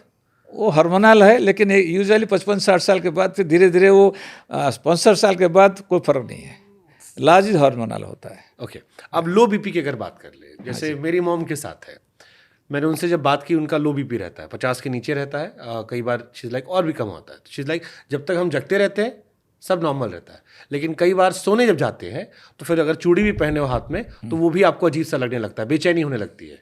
तो ये लो बीपी, क्योंकि आपने कहीं कहा था मुझसे एक बार कि लो बीपी अच्छा होता है, इज़ गुड। देखिए, लो बीपी का कोई साइड इफेक्ट नहीं है, मतलब शरीर के अंदर डैमेज नहीं करता है। लो बीपी 2 टाइप, एक होता है, एक जो जैसे उम्र बढ़ता है हमारा शरीर के अंदर, जैसे बताया 2 लाख साल में हमने बंदर से आदमी बने, तो उसमें शरीर का अपना कंट्रोल मैकेनिज्म है। जैसे आप बिस्तर में लेटे हैं तो उसमें आपका दिल और पैर और हेड दोनों का लेवल सेम है, तो खून जो जाता है ग्रेविटी के साथ जाता है। जैसे आप बैठ गया, उसमें क्या होता है, ये ऊपर है, ये नीचे है, तो ये खून ग्रेविटी की वजह से नीचे पैर के अंदर ज़्यादा खून चला जाता है, सर के ऊपर कम जाता है। तो शरीर के अंदर ऐसे कंट्रोल मैकेनिज्म बना हुआ है, जैसे आप लेटे हुए बैठ गए, खड़ा हो गए, ये पैर का जो नस होता है थोड़ा नैरो हो जाता है, तो कम खून जाता है, शरीर के ऊपर जाता है। तो उम्र जैसे बढ़ता है उसका कंट्रोल मैकेनिज्म कम हो जाता है। तो जैसे ही जो यही होगा आपका मदर का भी हो सकता है, क्या वो कंट्रोल मैकेनिज्म कम हो गया तो जैसे ही लेटे हैं बैठे हैं खड़ा हो गए तो ज़्यादा 500 ml 1 लीटर पैर के अंदर चला गया, सर के ऊपर कम जाता है तो चक्कर देता है। तो उसके जो इलाज है ज़्यादातर पानी पीना है, थोड़ा जिसका सॉल्ट कम है थोड़ा सॉल्ट लेना है तो ठीक हो जाता है। तो लो बीपी का इतना कोई प्रॉब्लम नहीं है। ओके। एक बड़ा कॉमन चीज़ चलता है कि दिल की सुनो, आम बोलचाल में सुना होगा आपने, दिल की बात सुनना चाहिए। Is there any actual connection doctor की दुनिया में दिल और दिमाग का? जैसे आपने भी एक बार स्टेटमेंट दिया था कि जब आपका ब्लड प्रेशर हाई हो रहा हो या हो रहा तो उस टाइम फैसले मत लो, Yes. तो पहले आपने कहा Yes. तो फैसला तो दिमाग से होता है। Yes. Is there a connection heart और माइंड का, या सिर्फ लोगों शायरों ने अपनी अपनी कहानियों में जिक्र कर दिया कि ये होता है दिल, जबकि दिल तो अलग होता है, ये वाला दिल तो आपने देखा भी नहीं होगा। नहीं, दोनों कनेक्टेड है। हाँ, और ये जो डिसीजन लेने के लिए जब गुस्सा करते हैं उसका अगेन उसी का रिस्पॉन्स है जो बताया ना, जैसे हमने इवोल्यूशन का जो ये है, तो ब्रेन जब डेवलपमेंट हुआ तो प्रिमिटिव ब्रेन बोलते हैं एंड फ्रंटल जो न्यू ब्रेन बोलते हैं। जो फ्रंटल जो सामने जो दे ये सोचने के वाला है, ये जो सामने वाला ब्रेन देख रहे हो सोचने का, ये सबसे लास्ट डेवलप हुआ है। जो अंदर जो है जिसको प्रिमिटिव ब्रेन बोलते हैं, जो लोअर जैसे फिश हुआ, वर्टिब्रेट, ये आपका रेप्टाइल हुआ, स्नेक का, वो सब ब्रेन रहता है। वो ओनली एक उसका है सर्वाइवल। वो ब्रेन का एक ही काम है कैसे जिंदा रखो, और कुछ नहीं है। तो सोचने का नहीं उस जमाने टाइम में, उस टाइम भागो कैसे बचाओ अपना। तो जब आदमी गुस्सा करता है उस टाइम क्या होता है, तो ये जो modern part of the brain ये सप्रेस हो जाता है उस टाइम। इस टाइम शरीर नहीं सोचता है कि तू गुस्सा किया, शरीर सोचता है कुछ जानवर मारने के लिए आया है तो कैसे बचने का है। तो primitive brain takes over and that time उसका रीजनिंग नहीं होता है। इसलिए गुस्से करने के टाइम में कभी डिसीजन नहीं लेना, because your decision always will be wrong. अच्छा, अगर मैं आपसे बहुत आसान शब्दों में पूछूं, क्योंकि ये मैं चंक अलग से डालूंगा और ये लोगों के लिए ईजी रहेगा, कि what is the simplest way to check your heart's health? वही 5 चीजें, अच्छा खाइए, यस, अच्छा सोइए, number 1 exercise. Simplest way exercise करने का है, उसके साथ योगा, खाने पीने का जो बताया परहेज, चौथा है सोने का, 8 घंटा सोने का, और रेगुलर योगा करने का। ये 4-5 चीज़ करोगे तो हार्ट बीमारी होने की चांस बहुत कम है। लेकिन जिसका जो रिस्क फैक्टर ऑलरेडी है, जिसका genetic one factor which you can not control, जो कि पेरेंट्स का हुआ है तो बच्चे का होने की चांस ज़्यादा है। लेकिन ये 4-5 चीज़ किया तो वो हार्ट का बीमारी होने का एज बढ़ जाएगा। सपोज पेरेंट्स का भाई को किसको 40 साल हुआ, ये सब किया तो 70-80 साल में होगा, 40-45 साल में नहीं होगा। ओके, साइलेंट अटैक क्या होता है सर? बहुत कॉमन टर्म मुझे कहा गया कई बार पूछने के लिए कि साइलेंट अटैक। साइलेंट अटैक ये है जैसे शरीर के अंदर, दिल के अंदर भी नर्वस सिस्टम में जो सिग्नल जाता है ब्रेन के अंदर, कोई तकलीफ है शरीर में, जैसे आपका पेन होता है तो पता चलता है इधर से कुछ गड़बड़ है, तो इधर से पेन हुआ तो पता चलता है। तो दिल से भी हार्ट अटैक जो आता है, दिल को कोई प्रॉब्लम है, उसका नर्वस सिस्टम है वो कुछ लोगों का वो डेवलप नहीं हुआ है, करीब 20-30% लोगों का होता है। तो उनका जो दिल का अंदर जो ब्लॉकेज हुआ, कोई अटैक आ गया तो उनको बिल्कुल पता नहीं चलता है, वो डेंजरस है। जैसे ही घर के अंदर अलार्म सिस्टम है आपका, फायर अलार्म सिस्टम लगा है, वो काम कर रहा है तो ठीक है, आपको पता चलेगा आग लगा। वो काम नहीं कर रहा है, जर लगने वाला है, लेकिन आपको पता नहीं चलेगा। Just because fire alarm system काम नहीं कर रहा है मतलब नहीं घर के अंदर आग नहीं लगेगा, लेकिन जब आग लगेगा उस टाइम आपको पता नहीं चलेगा। दिल के अंदर ऐसे है जिसका जो नर्वस सिस्टम डेवलप नहीं हुआ। दूसरा जो डायबिटीज़ जिसका बहुत साल है, उनका इसको डैमेज हो जाता है तो उनको पता नहीं चलता है। जब हार्ट का कोई तकलीफ होता है उनको कोई सिम्टम्स नहीं होता है, वो ज़्यादा डेंजरस है, इसको साइलेंट इस्कीमिया बोलते हैं। तो कितने silent ischemia, silent heart attack. ये केसेस ज़्यादा आते हैं ये वाले या कम होते हैं? डायबिटीज़ में बहुत ज़्यादा कॉमन है, नॉन डायबिटीज़ में बहुत कम है। तो अगर आपको डायबिटीज़ है तो आपको वो अटैक आएगा जो आपको पता नहीं चलेगा। हाँ, इसलिए डायबिटीज़ ब्लड प्रेशर को हम साइलेंट किलर बोलते हैं। साइलेंट किलर मतलब बाकी बीमारी में आपको कोई बीमारी हो, हेडेक हुआ तो पता चल रहा है कि बाबा मैं स्ट्रेस लिया, सोया नहीं, किसके लिए हुआ, कोई बुखार हुआ तो आपको पता है कि इसकी वजह से हुआ। डायबिटीज़ ब्लड प्रेशर जो होता है 10-15-20 साल तक लोगों को पता नहीं चलेगा।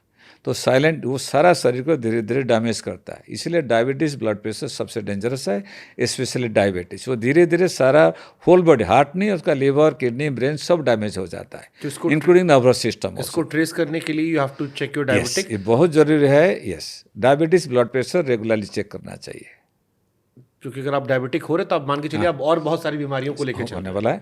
और उनका ज़्यादातर ये जो साइलेंट अटैक होने की चांस ज़्यादा है, जो साइलेंट इस्कीमिया बोलते हैं हम। अच्छा, और जैसे ब्लॉकेज की बहुत समस्या होती है, अक्सर खबरें आती है। एक तो ये हार्ट ब्लॉकेज क्या होता है, थोड़ा समझा दीजिए पहले हमें, फिर इसको लेकर एक क्वेश्चन है मेरे पास। सिंपलेस्ट लैंग्वेज, आप किचन में सिंक है, जो प्लम्बिंग लाइन गया है, उसके आप किचन का सब कचरा सफाई करते हो, धीरे धीरे उसके अंदर सब कीचड़ जमता है, एक दिन बंद हो जाता है। जिस दिन बंद हुआ उसी दिन सारा बंद नहीं हुआ, उससे पहले भी धीरे धीरे उसके अंदर बंद हुआ है।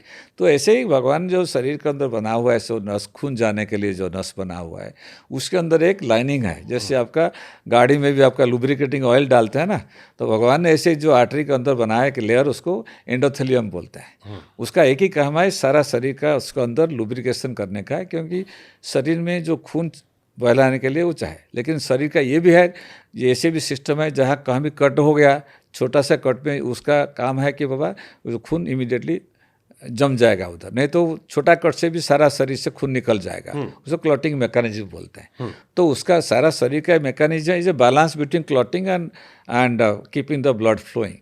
ये जो खून जाने के लिए वो जो लेयर है, कोई भी ये जितना चीज़ मैं बताया, ये सब चीज़, एक्सरसाइज नहीं किया या आपने तम्बाकू किया, डायबिटीज़, ब्लड प्रेशर, ये सब चीज़ उसको धीरे धीरे डैमेज करता है।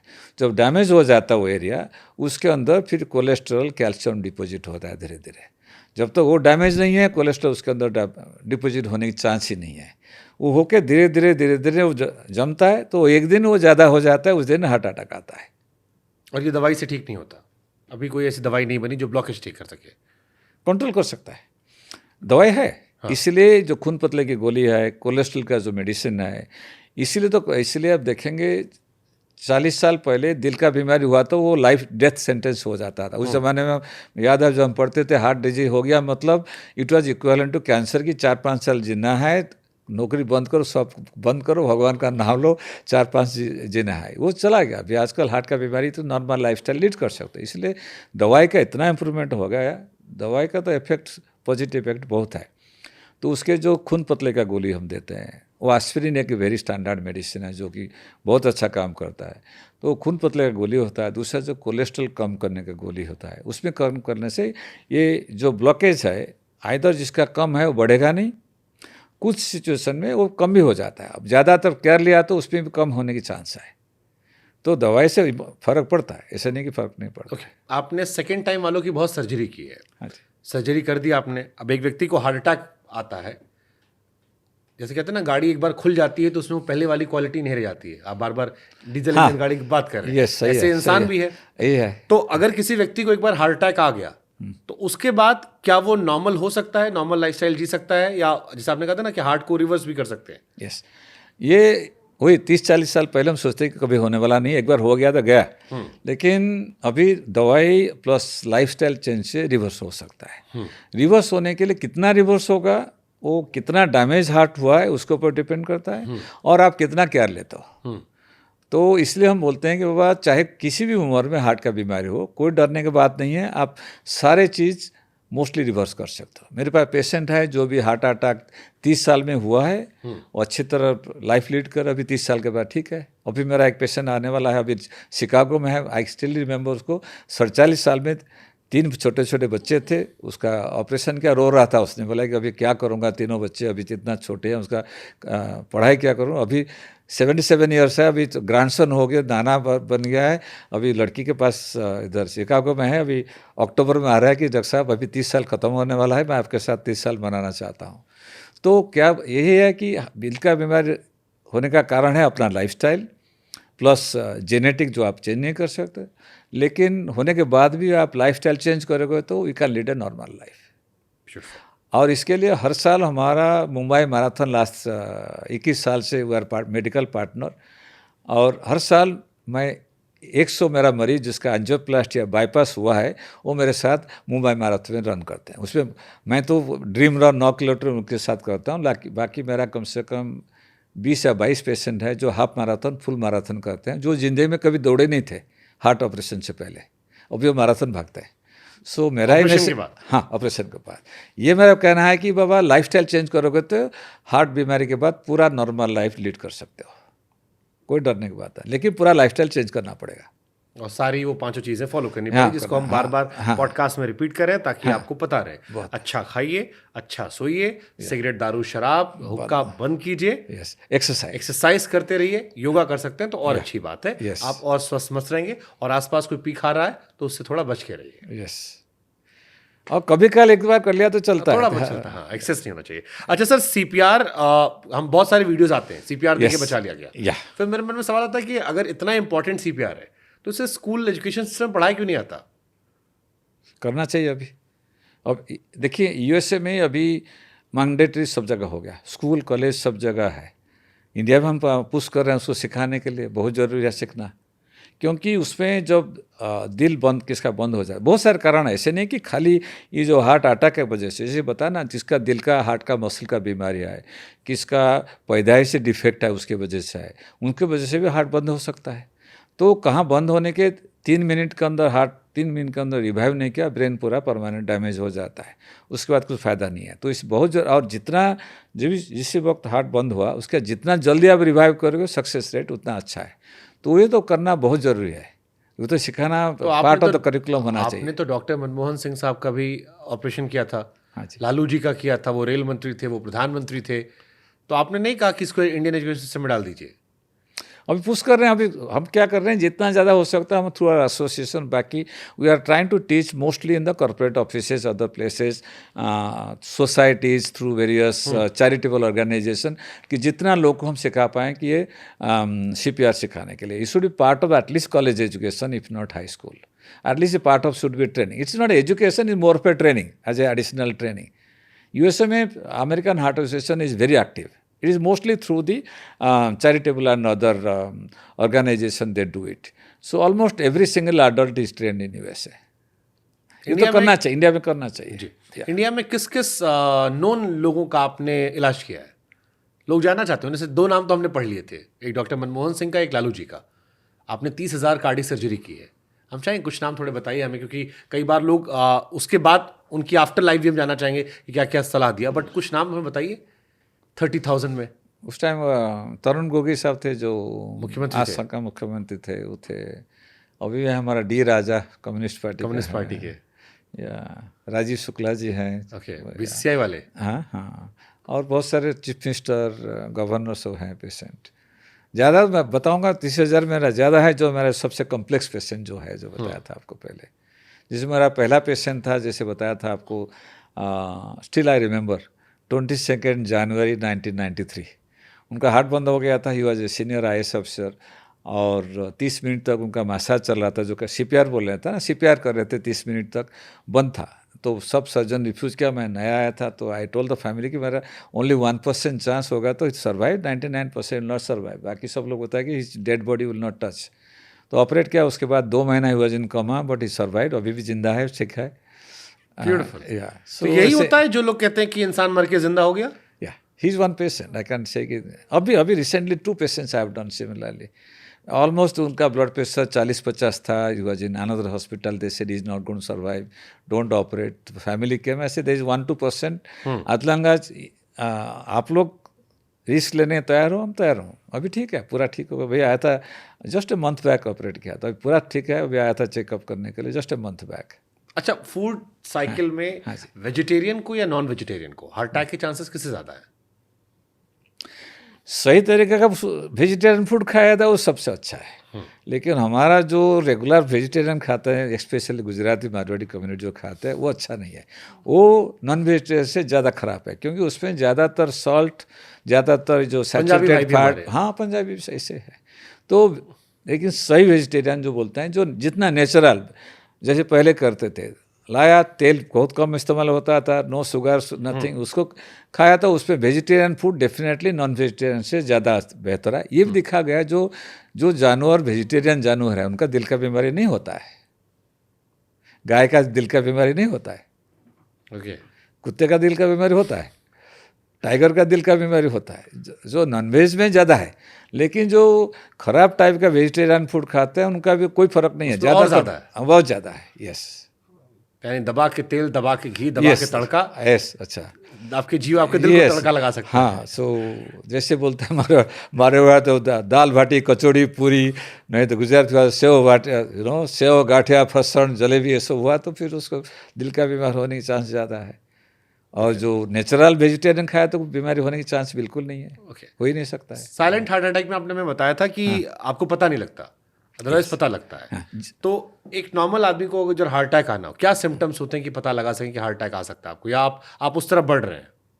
एक तो छत में कोई भी ऐसे जितना भी क्रिटिकल ब्लॉक हो, भगवान ऐसे दिया है कि आप जो रेस्टिंग बैठे हैं सब हम बात कर रहे हैं। मेरे जितना भी क्रिटिकल ब्लॉक हो मेरे को तकलीफ नहीं हुआ, क्योंकि रेस्टिंग में 50, 60, 70 बार दिल को काम करना पड़ता है, उतना खून आ जाता है। लेकिन जैसे ही थोड़ा सा आप काम करोगे तो दिल को ज़्यादा काम करना पड़ता है। तो 70-80 बार किया तो खून नहीं पहुँचता है, तकलीफ होता है। कोई भी एक तकलीफ जो कुछ स्ट्रेस, फिजिकल या मेंटल स्ट्रेस हुआ, छाती में दर्द होता है, इस एरिया में दर्द होता है, जैसे कुछ जोर से पत्थर रख के आपको दबा दिया, ऐसे लगेगा जैसे सांस नहीं ले पा रहे हो या सांस फूल रहा है। और जैसे आप रेस्ट ले लिया, चला गया, वो दिल का तकलीफ होता है। और भी दिल का ये प्रॉब्लम है, 100 मरीज में करीब 30 मरीज का इधर से तकलीफ नहीं होता है। वो एटिपिकल बोलते हैं, किसका दांत का दर्द था, किसका पेट का दर्द होता है, किसका अंगूठे में दर्द होता है। तो लोग गए हैं, डेंटिस्ट के पास गए हैं, इलाज कराया, देखा कि उसके 2 दिन के बाद हार्ट अटैक है। कोई स्टोमक डॉक्टर के पास गया कि मेरे को एसिडिटी है, 2 दिन के बाद हार्ट अटैक आता है। तो इसीलिए जिसका स्पेशली रिस्क फैक्टर है, जैसे बताया सब 4-5 चीज़ बताया, उनका ये सब दांत का दर्द है, डेंटिस्ट बोला कि दांत सब ठीक है, पेट में एसिडिटी लग रहा है, डॉक्टर बोला कि सब पेट ठीक है, तो इधर से घुटने में दर्द हो रहा है, ऑर्थोपेडिक डॉक्टर बोला कि सब ठीक है, तो उनको ये हार्ट का चेक करना चाहिए। लेकिन ज़्यादातर जो कॉमन सिम्टम्स है, जैसे जोर से कंप्रेसिव पेन बोलता है, जैसे आपने कुछ स्ट्रेस लिया हो गया, जैसे रेस्ट ले लिया, 1 किलोमीटर चल लिया, 500 मीटर चल लिया, दर्द हुआ, जैसे बैठ गया आपका दर्द चला गया, तो वो फिर दिल का प्रॉब्लम आपको चेक करवाना चाहिए, चेक करना चाहिए। उसके साथ आपका बाकी जो रिस्क फैक्टर है उसको तो करना बहुत जरूरी है। ठीक है। अब अगर हमारे आसपास किसी आदमी को हार्ट अटैक आ रहा है तो हमें क्या करना चाहिए? पहली चीज़, कैसे उसे हैंडल करना चाहिए? नाउ हार्ट अटैक में अगेन जिसका माइनर, मेजर अटैक, कोई भी हार्ट अटैक आए तो इमीडिएटली डॉक्टर पास जाना है। डेफिनेटली सिम्टम्स आए तो समबडी कैन टेक 1 एस्पिरिन, जब तक पेट का एसिडिटी नहीं है, किसका एसिडिटी है तो मैं एडवाइज नहीं करूँगा। एस्पिरिन सबसे बेस्ट है, इमीडिएटली एक एस्पिरिन पूरा गोली दे देने का 300 मिलीग्राम का, और जितना जल्दी डॉक्टर पास पहुंचना है, क्योंकि जेन्युइन हार्ट अटैक हो रहा है तो जितना जल्दी आप इलाज करेंगे उतना जल्दी आपका हार्ट का पूरा नॉर्मल हो जाएगा। 1 घंटे के अंदर क्या, 6 घंटे के अंदर रिकवरी होता है, 6 घंटे के बाद रिकवरी नहीं होता है। 6 घंटे के अंदर भी जितना जल्दी, सपोज 30 मिनट में पहुंचा तो पूरा रिकवर होने के चांस है। जैसे डॉक्टर पास पहुंचेंगे, आजकल बहुत इलाज है। पहला वो खून पतले की इंजेक्शन देता है, सपोज विलेज में है कहाँ जहाँ कैथ लैब एंजियोग्राम फैसिलिटी नहीं है तो उधर इमीडिएटली खून पतले का इंजेक्शन देते हैं, उसमें क्लियर हो जाता है 70-80% लोगों का। और सपोज आपका फैसिलिटी है जहाँ एंजियोग्राम हो सकता है, इमीडिएटली एंजियोग्राम करके जो ब्लॉकेज है उसको खोल देता है, जो इमरजेंसी एंजियोप्लास्टी बोलते हैं, उसमें पूरा हार्ट रिकवरी हो जाता है। मेरा एडवाइस होगा इमीडिएटली डॉक्टर कंसल्ट करें, जितना जल्दी हॉस्पिटल पास पहुंचो। ओके। मेल और फीमेल में इक्वली रिस्क होता है या किसी में ज़्यादा होता है हार्ट अटैक के? फीमेल में जब तक ये हार्मोन की वजह से जब तक मेनोपॉज नहीं है तब तक फीमेल का हार्ट का बीमारी थोड़ा कम है। लेकिन ये कि मिसनोमर है कि फीमेल का हार्ट बीमारी नहीं होता है, मेल का होता है, ऐसे बात नहीं है। मेनोपॉज तक मेल का ज़्यादा है, लेकिन 5 साल के बाद, 5 साल के अंदर मेनोपॉज के बाद दोनों में कुछ फ़र्क नहीं है। और ये ज़्यादा डेंजर, फीमेल का हार्ट अटैक हुआ तो 50-55 साल के बाद ज़्यादा रिस्क है, क्योंकि उनका आर्टरी साइज छोटा है, ज़्यादा एक्सरसाइज नहीं करते हैं, उनका जो अल्टरनेट सर्कुलेशन कम रहता है, और इसके लिए फीमेल का हार्ट अटैक हुआ तो उनका कॉम्प्लिकेशन रेट और जान को खतरा जो ज़्यादा है। हार्ट अटैक का कोई घरेलू उपाय भी है जिससे आप कहते हैं ना घर के नुस्खे या कुछ ऐसा भी होता है? आप बेसिक चीज़ें जिससे आप बच सकते हो अगर आपको लग रहा है कि वेल सिम्टम आ गए तो? अच्छा, घरेलू इलाज। हाँ, घरेलू इलाज। आप एक तो आपने कहा कि हॉस्पिटल ले जाओ, बट कई बार है कि आप गाँव में है, बहुत इंटीरियर में आप है, तो कोई ऐसा इंस्टेंट घरेलू उपचार भी होता है?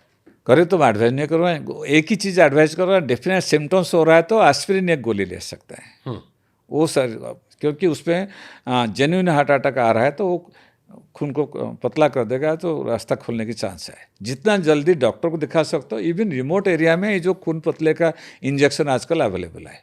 मोस्ट ऑफ द डॉक्टर के पास ये जो खून पतले की इंजेक्शन है वो इमीडिएटली ईसीजी तो आजकल इवन रिमोट कंट्रोल एरिया में भी है।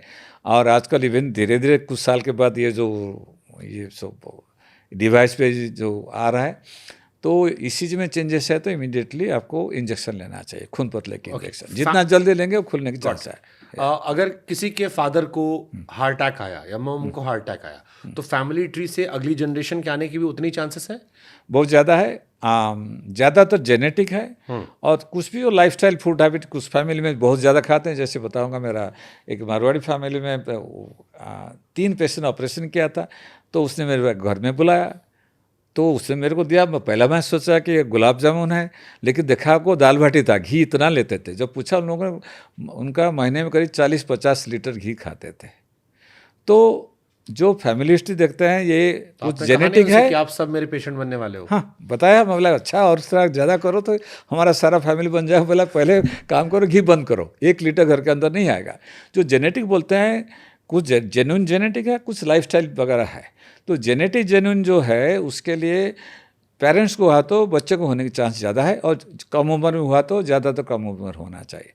सपोज पेरेंट्स को 90 साल में हुआ तो बच्चे को इतना रिस्क फैक्टर नहीं है, लेकिन पेरेंट्स को सपोज 50-55 साल में हार्ट का बीमारी हो गया तो बच्चों को 10 साल पहले हो जाएगा। तो इसीलिए उनको ज़्यादातर केयर लेना चाहिए। ओके। कई बार हम जैसे क्रिकेट खेलता हूँ मैं, या और बचपन में खेलने लगा या चल रहे हैं, सीने में दर्द होने लगा, तो एक नॉर्मल सीने में दर्द और एक हार्ट अटैक के दर्द, इनमें कैसे पता करें डिफरेंस, और क्या डिफरेंस है? हाँ, जो दर्द आपका कोई फिजिकल एफर्ट किया तो दर्द होता है, और जैसे आप रेस्ट ले लिया वो दर्द चला जाता है, वो हार्ट का है। और जो दर्द कंटिन्यूस रहता है तो आपको दर्द हुआ 1-2 घंटा 3 घंटा तक, और कोई बाकी कोई तकलीफ नहीं, आप पूरा नॉर्मल हो, वो दर्द दिल का नहीं है। या कोई 1 सेकंड के लिए आया, चुई चुप दिया, जो जोर से बहुत दर्द हुआ 1 सेकंड के लिए चला गया, जोर से एक्सरसाइज करके नॉर्मल हो, पूरा सब कुछ ठीक है, एक्सरसाइज कर रहा है, थोड़ा सा छाती में दर्द हुआ, वो सब चीज़ नहीं है। वो नॉन कार्डियक है, आपका मसल स्पाज्म हो सकता है, फूड पाइप में तकलीफ हो सकता है, बाकी कारण से। लेकिन जो दर्द आपको जो कंप्रेसिव, जैसे कुछ छाती को जो पत्थर रख लिया, जैसे आप एक्सरसाइज किया उसमें वो दर्द हुआ, जैसे आप रेस्ट ले लिया और चला गया, वो कार्डियक पेन है। बाकी जो टेम्परेरी आता है फ्यू सेकेंड्स और 1-2 घंटा 3 घंटा रहता है, वो दिल का दर्द नहीं है। ओके। एक important question, bypass surgery sir क्या होती है इंडिया में? क्या अभी ये करवाना सेफ है? कितनी कॉस्टिंग आती होगी जो इंसान को ना पता हो? बाईपास सिंपल, उस नाम भी आया। आप रोड ब्लॉक, मेन रोड में जाते हो, रोड ब्लॉक हो गया, क्या करते हो, ये साइड बाईपास रोड ढूंढ के, जहाँ देखते हो बाईपास रोड कहाँ मेन रोड में जोड़ा है, हाँ। उसको बाईपास रोड बोलते हो। हाँ। तो वही बाईपास सर्जरी नाम उधर से आया है। ठीक है। कि अब दिल के अंदर जो रास्ता है वो बंद हो गया, उसको दूसरा एक बाईपास रोड बनाते हैं हम। तो वही तो उसका प्रिंसिपल सेम है। खून जाने का रास्ता बंद हो गया तो खून नहीं जा रहा है सीधा, तो एक दूसरा रास्ता बना के फिर जोड़ते हैं, तो उसको बाईपास सर्जरी बोलते हैं। और उसमें भी जब मैं ट्रेनिंग ले रहा था इंडिया में, उस ज़माने में दुनिया भर ऑलमोस्ट 5-10% रिस्क था, मतलब 100 मरीज से 10 गुजर जाते हैं। इंडिया में उस ज़माने 40-50 गुजर जाते थे। लेकिन आजकल इतना सेफ हो गया, आजकल सब जगह 1 या 2%, 98-99% सक्सेस रेट है। लोगों को डरने की बात नहीं है। जैसे हमारा सेंटर में तो 99.8-99.9% सक्सेस रेट है। और दूसरा जो बाईपास सर्जरी करते हैं, पहले से जो बाईपास का रास्ता बनाते हैं, आपका तो इधर रोड में रास्ता बना हुआ है, इधर बनाना पड़ता है, तो उसके लिए जो नली निकालते हैं शरीर के दूसरे जगह से निकाल के लाते हैं। पहले पैर से निकालते थे, जब शुरू हुआ पैर से निकाल के लाते थे वो, लेकिन वो देखा गया कि 5-10 साल के बाद वो खराब हो जाता है। तो देन देखा गया कि दिल के अंदर ये जो हड्डी है, आपका जो हड्डी जो ये स्टर्नम बोन बोलते हैं, उसके दोनों साइड में 2 पतला आर्टरी आता है, और आप सारा हड्डी चमड़ी सबको खून सप्लाई करता है। उसको निकाल के लगाओ तो कभी खराब नहीं होता है। वो कॉम्प्लिकेट है, उसको मामरी आर्टरी बोलते हैं। जैसे हाथ के अंदर 2 आर्टरी है, इधर जाने के लिए दोनों साइड 2 आर्टरी है, उस पर 1 आर्टरी निकाल सकते हैं, वो भी लगाया तो खराब नहीं होता है। उसको आर्टरी बाईपास बोलते हैं। या हाथ है अंदर से जो निकालते हैं वो बाईपास किया तो कभी खराब नहीं होता है।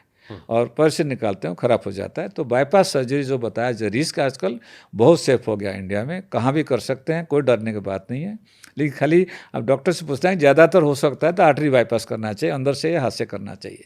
जब तक खर्चे की बात रहा, वो गवर्नमेंट हॉस्पिटल में काफ़ी सस्ता है क्योंकि उसमें 80% फ्री है, जैसे medical equipment, doctor, staff salary, material सस्ता है, तो गवर्नमेंट हॉस्पिटल में ज़्यादा सस्ता है। दूसरा आजकल हो गया गवर्नमेंट का इतना से जो स्कीम हो गया बहुत अच्छा है, सब सेंट्रल गवर्नमेंट स्टेट गवर्नमेंट का स्कीम है, जो अफोर्ड नहीं कर पाएंगे उनके लिए भी वो स्कीम से बहुत हेल्प होता है।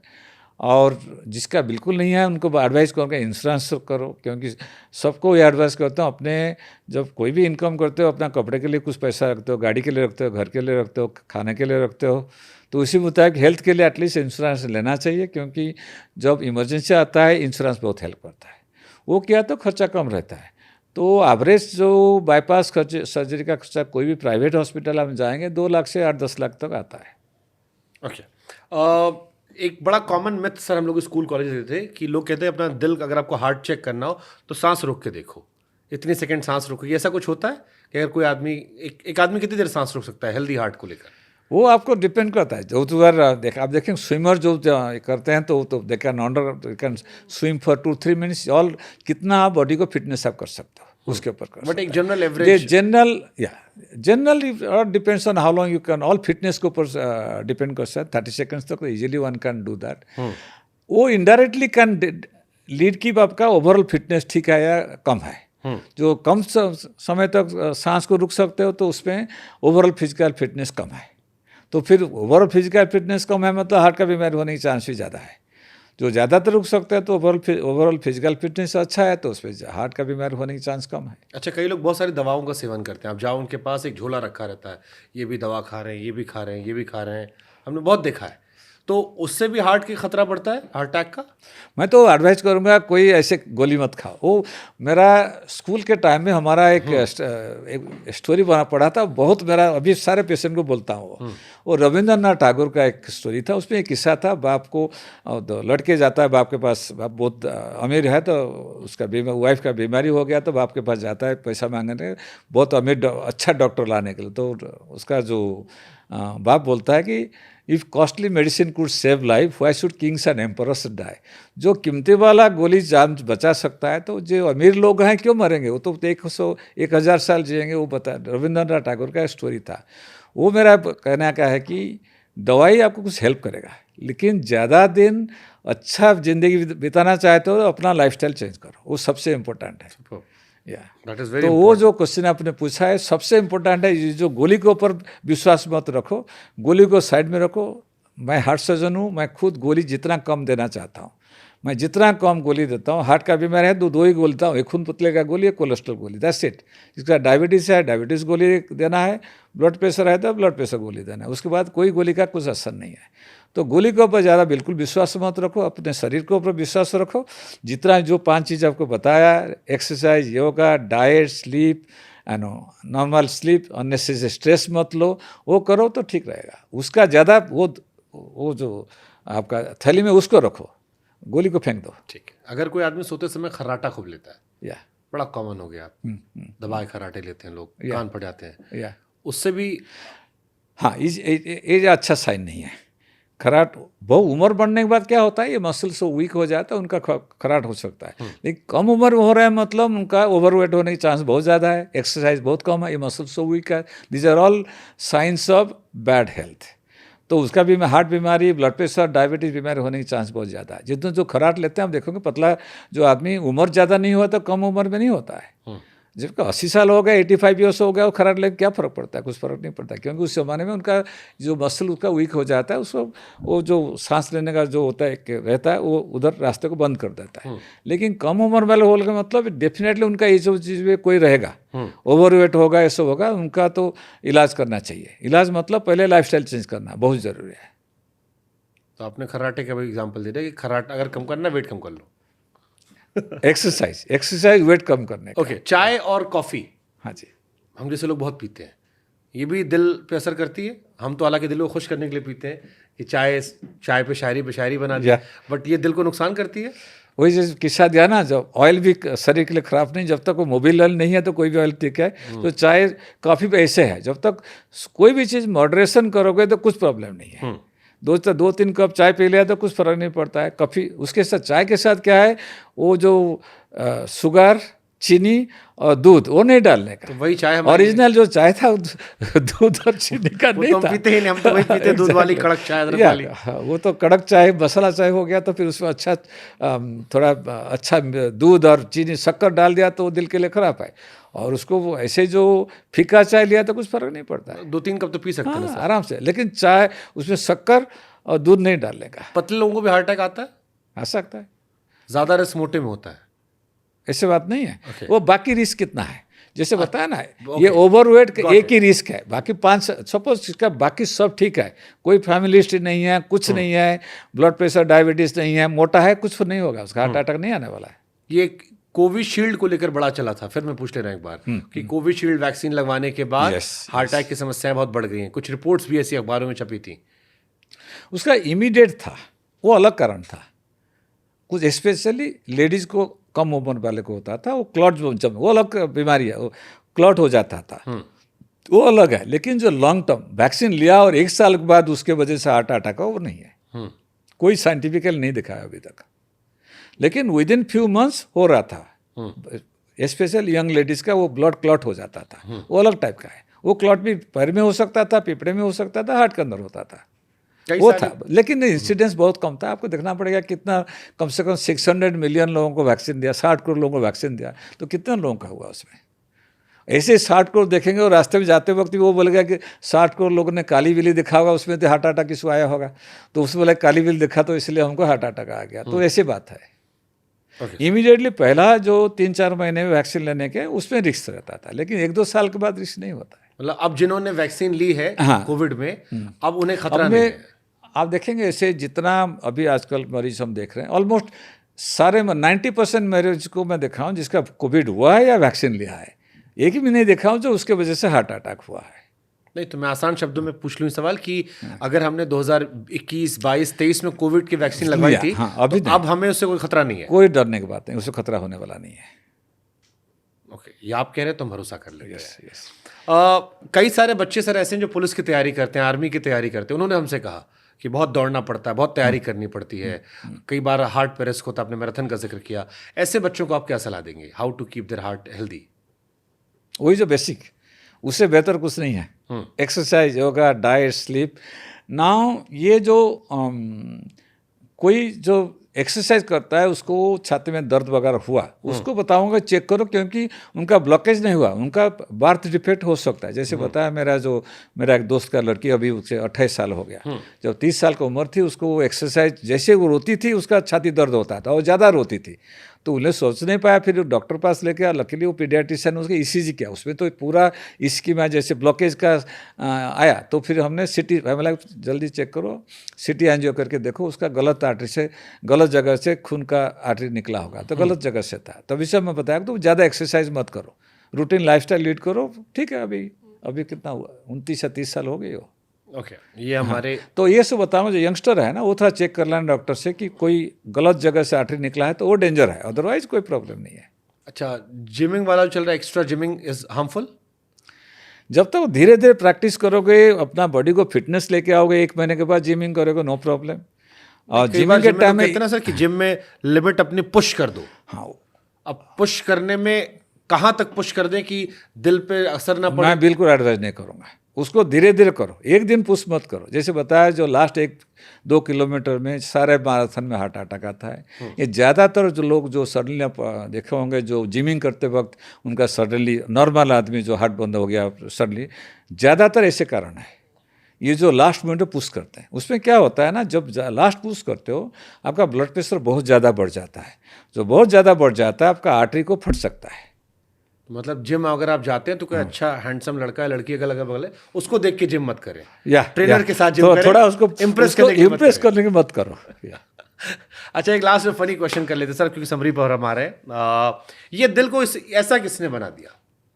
आप लोग जो करते हैं अंदर वाला, हमने तो खोल के देखा नहीं है, फोटो में देखा, किताबों में उसका अलग शेप होता है। ये कैसे आ गया? कुछ आपने बंदर वाली कहानी सुना, ये भी सुना आपने दीजिए कुछ। वो शायरी ने बनाया होगा, कोई शायर ने बनाया होगा, हम तो नहीं बनाया। कोई concept और इसका भी वो नहीं है? ये जो साइज देखोगे तो आपका फिस्ट ऐसे करोगे ना, it is the size of your heart. ये अपना हार्ट का साइज है आपका, इतना बड़ा? इतना बड़ा। आप जो भी आप फिस्ट बंद कर दो, Okay, वो ये- आपका ये मतलब ये मेरा आपका दिल इतना बड़ा दिल इतना होगा। बड़ा आपका दिल होगा आपका। ये जो बनाया उसको शायर ने बनाया उसको। ये शायर वाला है। आपको वाइल्ड लाइफ फोटोग्राफी का भी शौक है, आपका दिल वहाँ है? या 80% दिल हार्ट सर्जरी में है, 20% वाइल्ड लाइफ में है। तो ये वाइल्ड लाइफ कहाँ से आ गया? आप तो दिल का इलाज कर रहे थे, फिर जानवरों की फोटो खींचने लगे। हमने देखा रात भर आप जंगल में बैठ के फोटो खींच रहे हैं, शेर की, भालू की। ये जब मैं कॉलेज में पढ़ता था, उड़ीसा में बहुत था वाइल्ड लाइफ। जहाँ मेरा अभी घर है उधर मेरे याद है, मेरा कॉलेज के टाइम में उधर शेर और हाथी घूमते थे। आजकल शेर हाथी क्या, एक जानवर भी नहीं है।